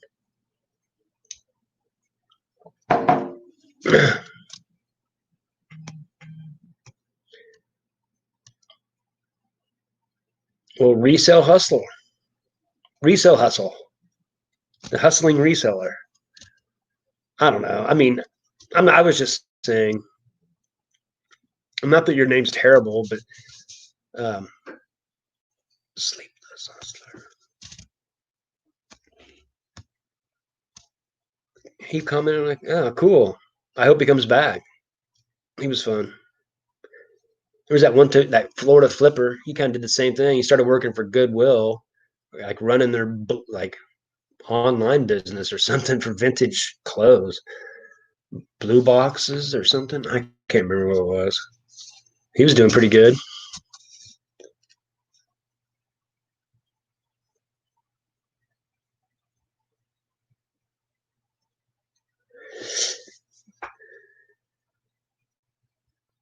Cool. Yeah.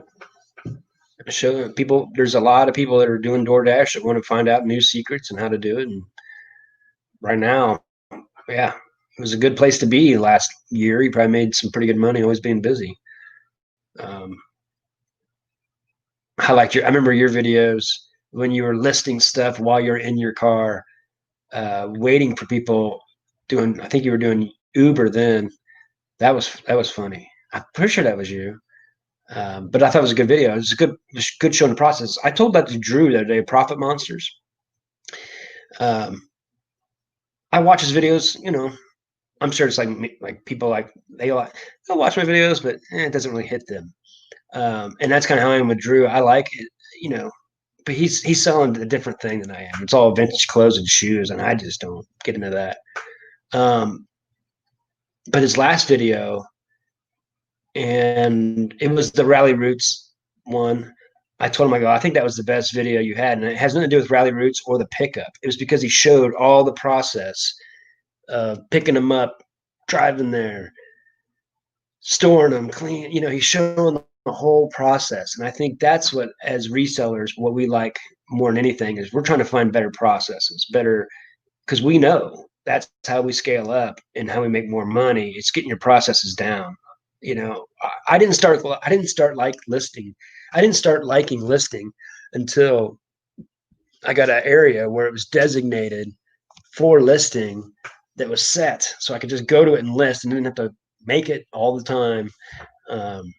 Just little things over time. I mean, of course, that's simple. Of course, we all know that now, but it's like when you first start, you don't think of that. Then once you do, you're like, oh, this is so much easier. Take out a lot of that. I don't want to list because I'm going to have to do this and this. And you don't have to, those things don't come up when you have it ready. Anyway.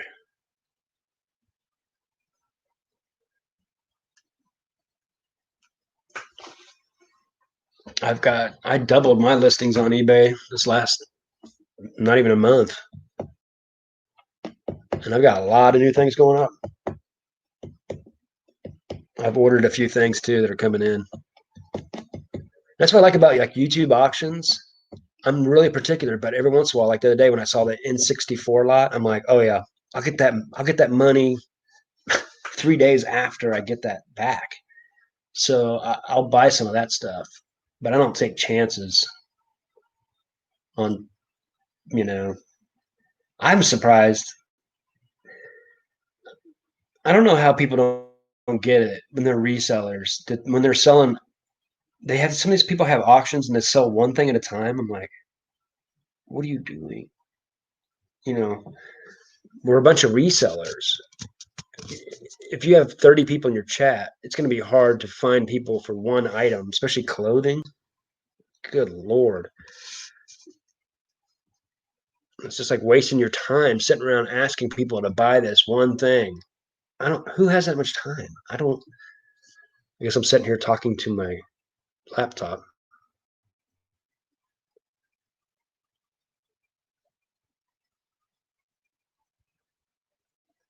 Hey.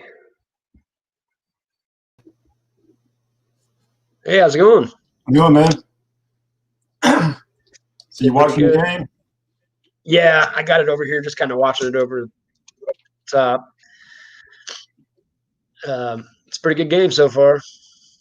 Was it like 14-7 now? I think that's what I saw. Yeah, 14-10.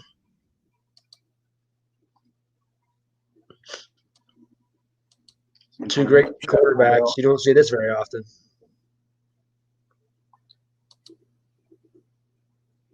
Were they playing Brady or, I mean, he's healthy, huh?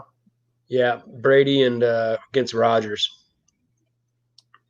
They'll probably go. Both of those guys will go down as probably the best quarterbacks in history until Mahomes comes, if he That's keeps okay. playing. Oh, yeah. Made in USA too, so it's vintage. Heck yeah. Yeah, I'll trade straight up for sure. Yeah, I'm just not send sure me I a, haven't inspected it yet, so like I said, I just got it like 2 hours ago. It oh, looks yeah. clean. I'm sure it has a nick or two, or the buttons are usually a little bit chipped up with the paint, but Yeah. that don't bother me. That's If you just look at cool the looking. button, you got that green on it, whatever. It looked fairly good. Yeah. What size is that? Extra large? Let's see.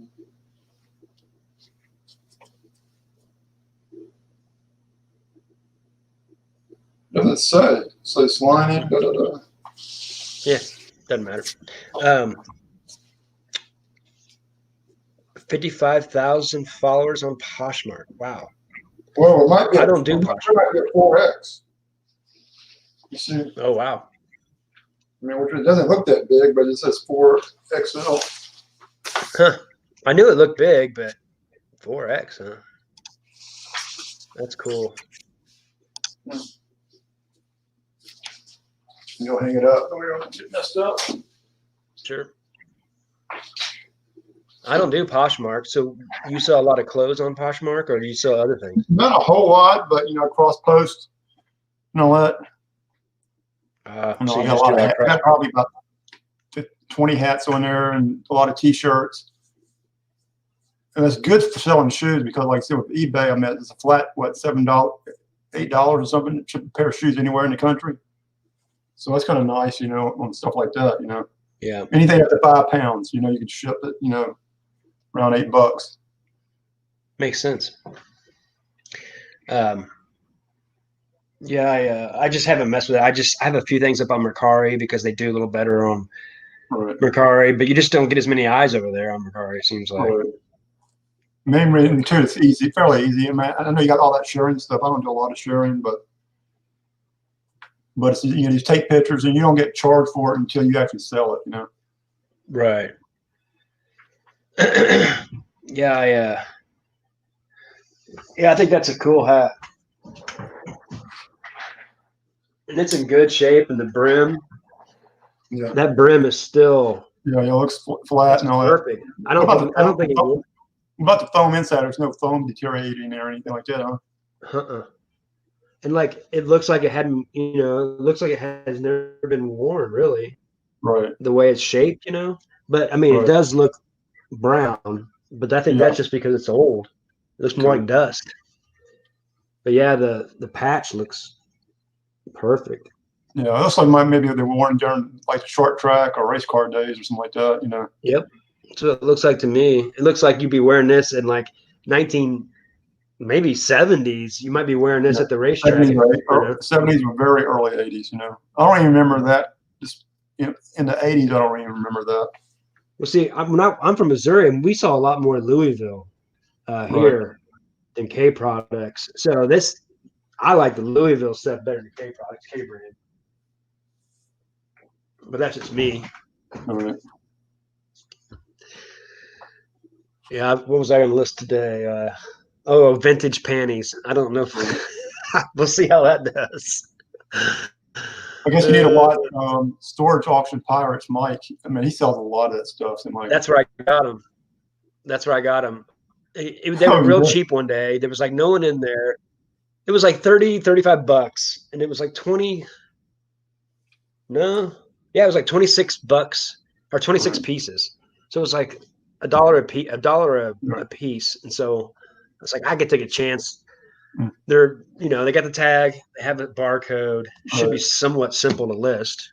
Right. I just don't know about returns on that. Yeah. I should put no returns on that, right? I need to go check his store to see how he does it. Right. That's another thing I do. I use that as a resource. Go into other people's stores to see how they run their store. Right. To see how I got a lot, like 10 people. They put it up there and stuff. So like I said, I got probably 10 people. You said what? You called 10 people? So I'm getting feedback. Let me go. Yeah,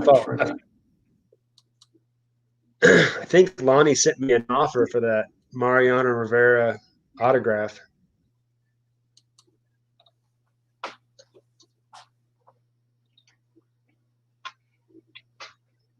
Let's see.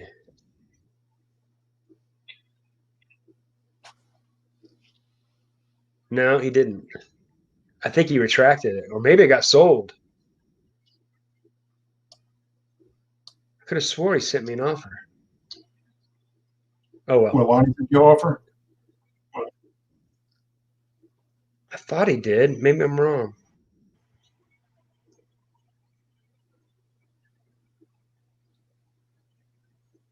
I sent him a message and said, "Would you take 200?" It was 220, 218. So I thought he might. I thought he might do it.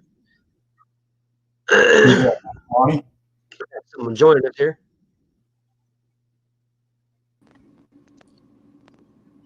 How's it Hello. going? What's up? Former reseller king.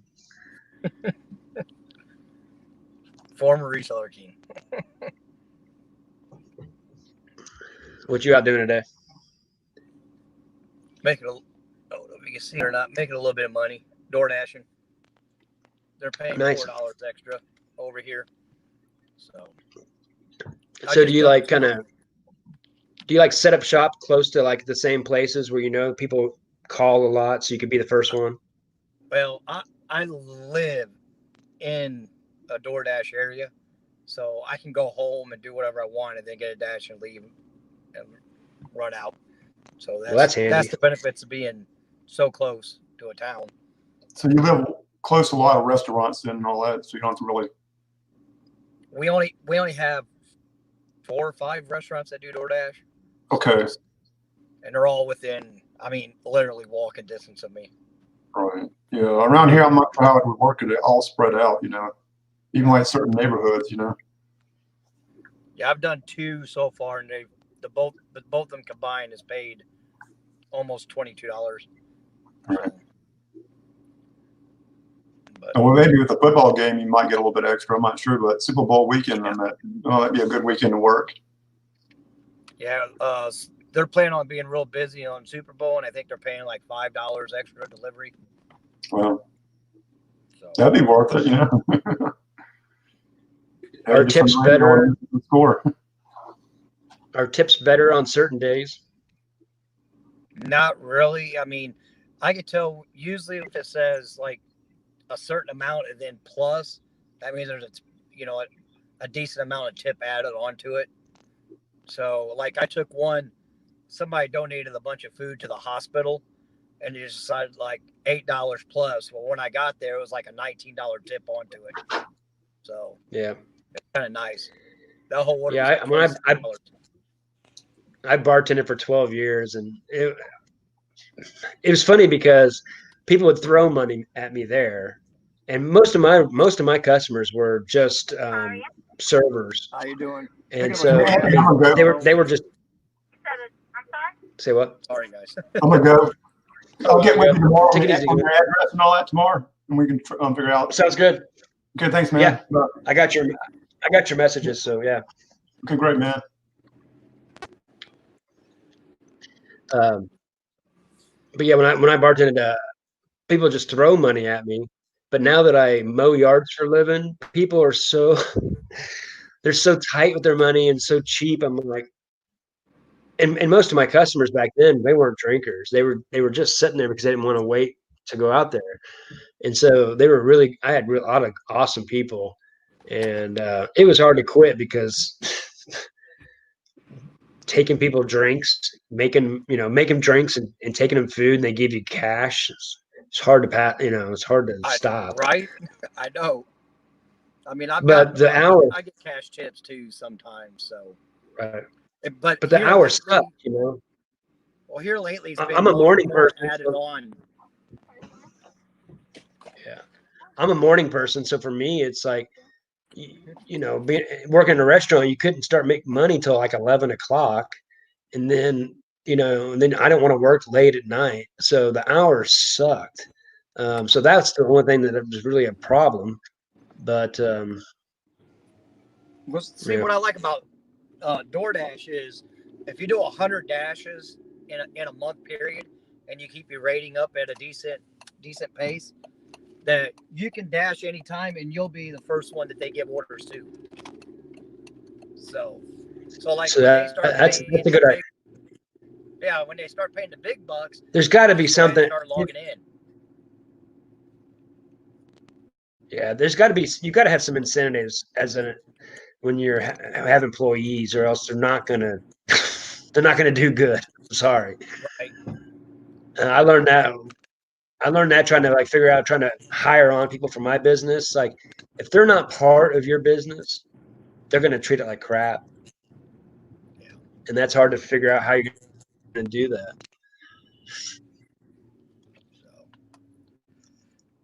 Because when it comes to like mowing and power washing, you can really screw up stuff, and I can lose a lot of money, and I can't afford to try to pick up more money by getting an employee and then have them actually losing me customers. I've had that happen before. Yeah. Losing good customers. Right now, it's hard. It's hard to get employees. It really is. I mean, there was the guy that came and leveled. I'm building a 2-story garage, and the guy that came to level it before COVID hit, he had 4 employees. Well, all of them quit on him. It's only him now, and he said he can't hire nobody to work for him. Yep. Well, they gave out that extra money too at the beginning, so people like that were like, "Shoot, I'm making close to the same." But also too, I think it makes people realize unemployment is not like you're not getting a lot of money when you're getting unemployment. People think they're like, people are just living hog free on, like they're living on the hog, and like it's so great to love unemployment. That is not where you want to be. You're not making a lot of money there. But it's hard. They shouldn't make it where it did. It hurt businesses like him because he couldn't hire anybody because they were giving too much money. So, believe me, the micro businesses in Tennessee, they I was gonna say the micro businesses like me for unemployment, but they're getting that extra $400, so they're making $673 on unemployment. Yeah, they're making money now. But yeah, it's like, and it hurts them. The people like me, micro businesses, whenever they gave out those PPP, whatever the hell they were, those loans, they were gone in a week. So that means the only people that got them had a CPA on hire, ready to go, ready to fill out the paperwork, because that's the only way to have done that. And so that means they're not small businesses, they're middle businesses. And that's when I recognized that the small business is lumped into a bigger, there's a lot of big businesses that are called small businesses. They need to readjust the words on that. And like what I am is a micro business, and there's never help from micro businesses, which they should. And someone like me, like how I was affected was the people I did work for just decided, I'm not going to pay you. So that's how I was affected. No one had any money, so who's the first person to not get the money? Me. The credit card company still gets their money. So I had a lot of people not pay me. Yeah. So that's how I was affected. I did a bunch of work, put a bunch of money in to do the work, and didn't get any pay. I'm kind of glad that, all these sporting events are starting to let fans back in, so that way it's just kind of getting back to normalcy. You know what I mean? That way you can go to a basketball game. I hope we can. A football game, or, I'd rather stuff start going back a little bit, back to the way it was before all this stuff hit. Well, I think we all want to go back, but it's about, how safe we can be, and who knows? I don't know. I don't like discussing all that kind of crap, but believe me, I'm the guy that went to over 15 Dave Matthews concerts. I miss a lot of things. I used to run every Saturday and run with a bunch of people competition. We're not doing that anymore. I'm not going to run no virtual run. They do they do virtual runs now. No one. It takes away the fun of it. You did it because you're doing it with a bunch of people that are like-minded. That's what was fun about it. Run by yourself. We just go train. You're not going to pay $35 to run by yourself. And so, yeah, I think there's a lot of things. At least we're figuring out more things about how we can treat them. Hopefully we can figure this out a little bit. Move on, for God's sakes. Can't be worse than last year. I don't know. I hope not. I shouldn't say that, right? I just remember last year. Remember this time last year was when they were having that auction That what? for the Aussie Fires. The two Aussie thrifters was yes, having that. Yes, I do remember that. They were having those charity auctions for the Australian fires. This time last Yep. year, that was the big deal. You know, we were so worried about them. Like a month later, we're all in a crisis. That's how much shit's changed. Like that was the biggest priority. Now it's like, who cares if a forest was on fire? You know? Seems like the whole world's on fire right now. Yeah. So, People are making a bigger deal out of everything in their own heads. People like to be scared or mad. One of the two. Scared or mad, scared or mad, scared or mad. well, I think When you get scared, you get mad. Scared of is death. You know, when you show all these death numbers, people are really scared of dying, and that's one way to scare people. The worst is scare them that everything you're gonna get, you're gonna die. So, Well, yeah. I mean, really It's easy to do. You could say that about Hollywood. You could say it about Seinfeld and Friends probably too. It's not just them. Yep. I think most people should stop watching TV. It's kind of like there's a lot of people that stop watching YouTube and stop listening to us, like we know what we're talking about too. Honestly, Right. I try to make sure everybody knows. I remember whenever that first hit, whenever everybody was buying up Zion and all that stuff at the beginning of the shutdown, they were buying up Oh yeah, they buy Mosaic basketball, and they're throwing all this money into it. And I'm like, yeah. Well, they're putting so much money into those cards, and they're wanting to keep them. I'm like, no, sell. They shouldn't be that high, and it made me think about because I've been doing videos for a year at that point. I'm like, did I tell people to hold on to cards and buy them? Not sell when they're hot, but so I realized there's a lot of responsibility, and if you're going to go out and tell people what to buy or how to do things, be careful what you're saying, because you can really affect someone else's life if you're not careful. Not that I've done it wrong; it's just that I made me realize that you can do it wrong real quick. Well, everything. I feel awful if someone didn't hear me right. Well, the way I look at it, I think everything goes in cycles because, I think it was 10 or 15 years ago, cars were really hot then. And then they end up going down a little bit, and then it would come Funko Pops. And then now we're back to cards again. Yep. TY baby. Yep. Well, I think cards will phase out, and then about 5, 10, maybe 20 years, they'll come back in again. Well, I don't know if they'll phase out, because they were never really phased out. That was only the people that weren't paying attention. Right. But they're not going to be overly hyped, which they're overly hyped right now. Mm-hmm. And have somebody that's really, that is going to be hot. Yeah. Like Jordan. I mean, I just don't.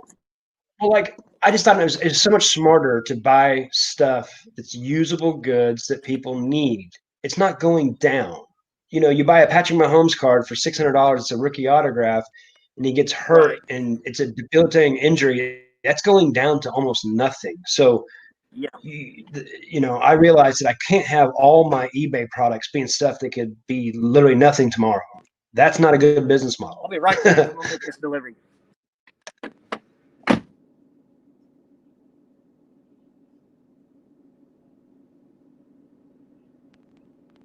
Wow. It's a heck of a game. I unfortunately said that Brady was going to frickin' win. Well, that's like, getting back in there, like Drew Brees and all them, you know their cards are really not going to go down because they've already done everything they did. And Tom Brady, you know. That's why I tell people I collect Hall of Famers. Exactly. They're not going to beat their wife. They've already went through all the hard things in their 20s and 30s. They already like their wife now. Right. If they get injured, oh well, because they've already won a couple of Super Bowls. Exactly. It's like I have a Joe Montana, Jerry Rice autograph on the same picture. I got 2 Hank Aaron autographs, Willie Mays, Ernie Banks. I buy that stuff. I don't buy Zion. Right. Like whenever Zion got so big, everybody's buying that. Everybody should have bought Jordan. That's what I did. What'd you say? Oh, I'll tell you, a good story was when I was a teenager. Man, I collected a lot of Anthony Hardaways. You're a real big fan of him. Anthony Hardaway. Joined the Magic together. Yeah. Well, he was so good. I always bet his cards were going to go way up. And then after Shaq left, he just went downhill. I mean, he got that 1 inch was never the same again. Yep. And there's just a lot of those. There's very few that ever go, oh, you did it right. And that's why you got to sell high. You can't hold on to items. And I kept telling like Anthony at Pittsburgh, and every day I'm hustling Nate. I try to make sure like guys sell that crap as fast as possible, unless you're grading it. If you grade it, I get it. But that stuff is just going to go down. It's kind of like as much as I like Mahomes, right? Go look up a Dan Marino autograph. You can go buy one of those for $100, $150. Dan Marino, it's already one of the best of all time. So it doesn't make it. You can tell the market's skewed when you can't find an autograph of Mahomes for less than $600-$700 for the cheapest autograph. As good as Mahomes is, it's still not. It's overblown. It's hype, and it's only because people are prospecting him right now. But that's why I prefer to collect. If I'm going to put money into something, I'll just put money into those. I bought 2 Hank Aaron autographs this summer for that reason, and he passed away. I remember.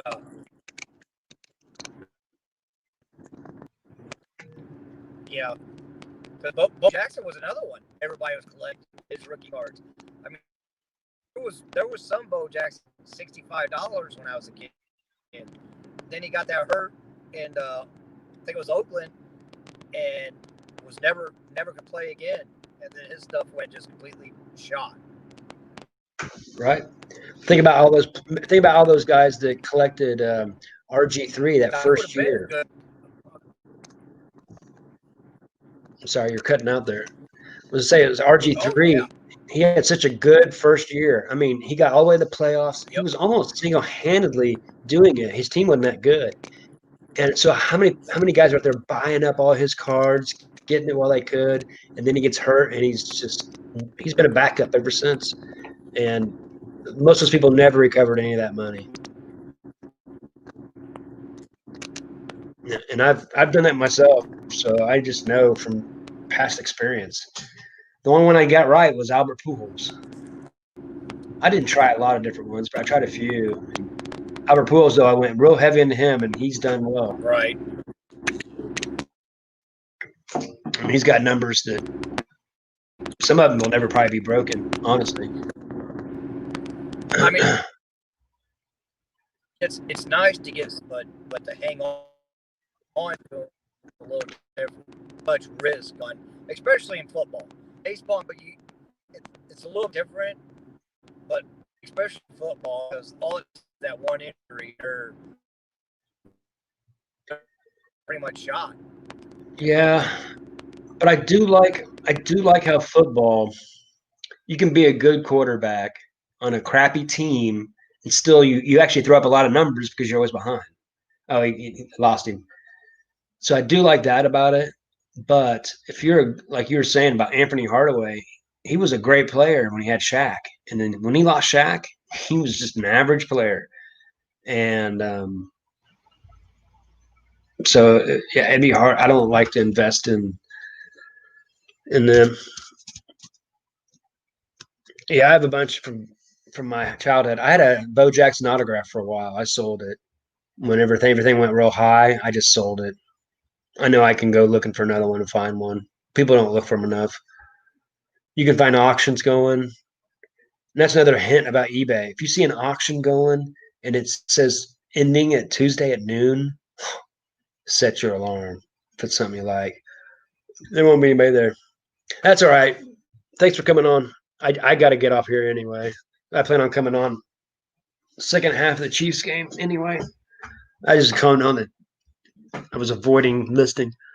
I've been doing so much listing.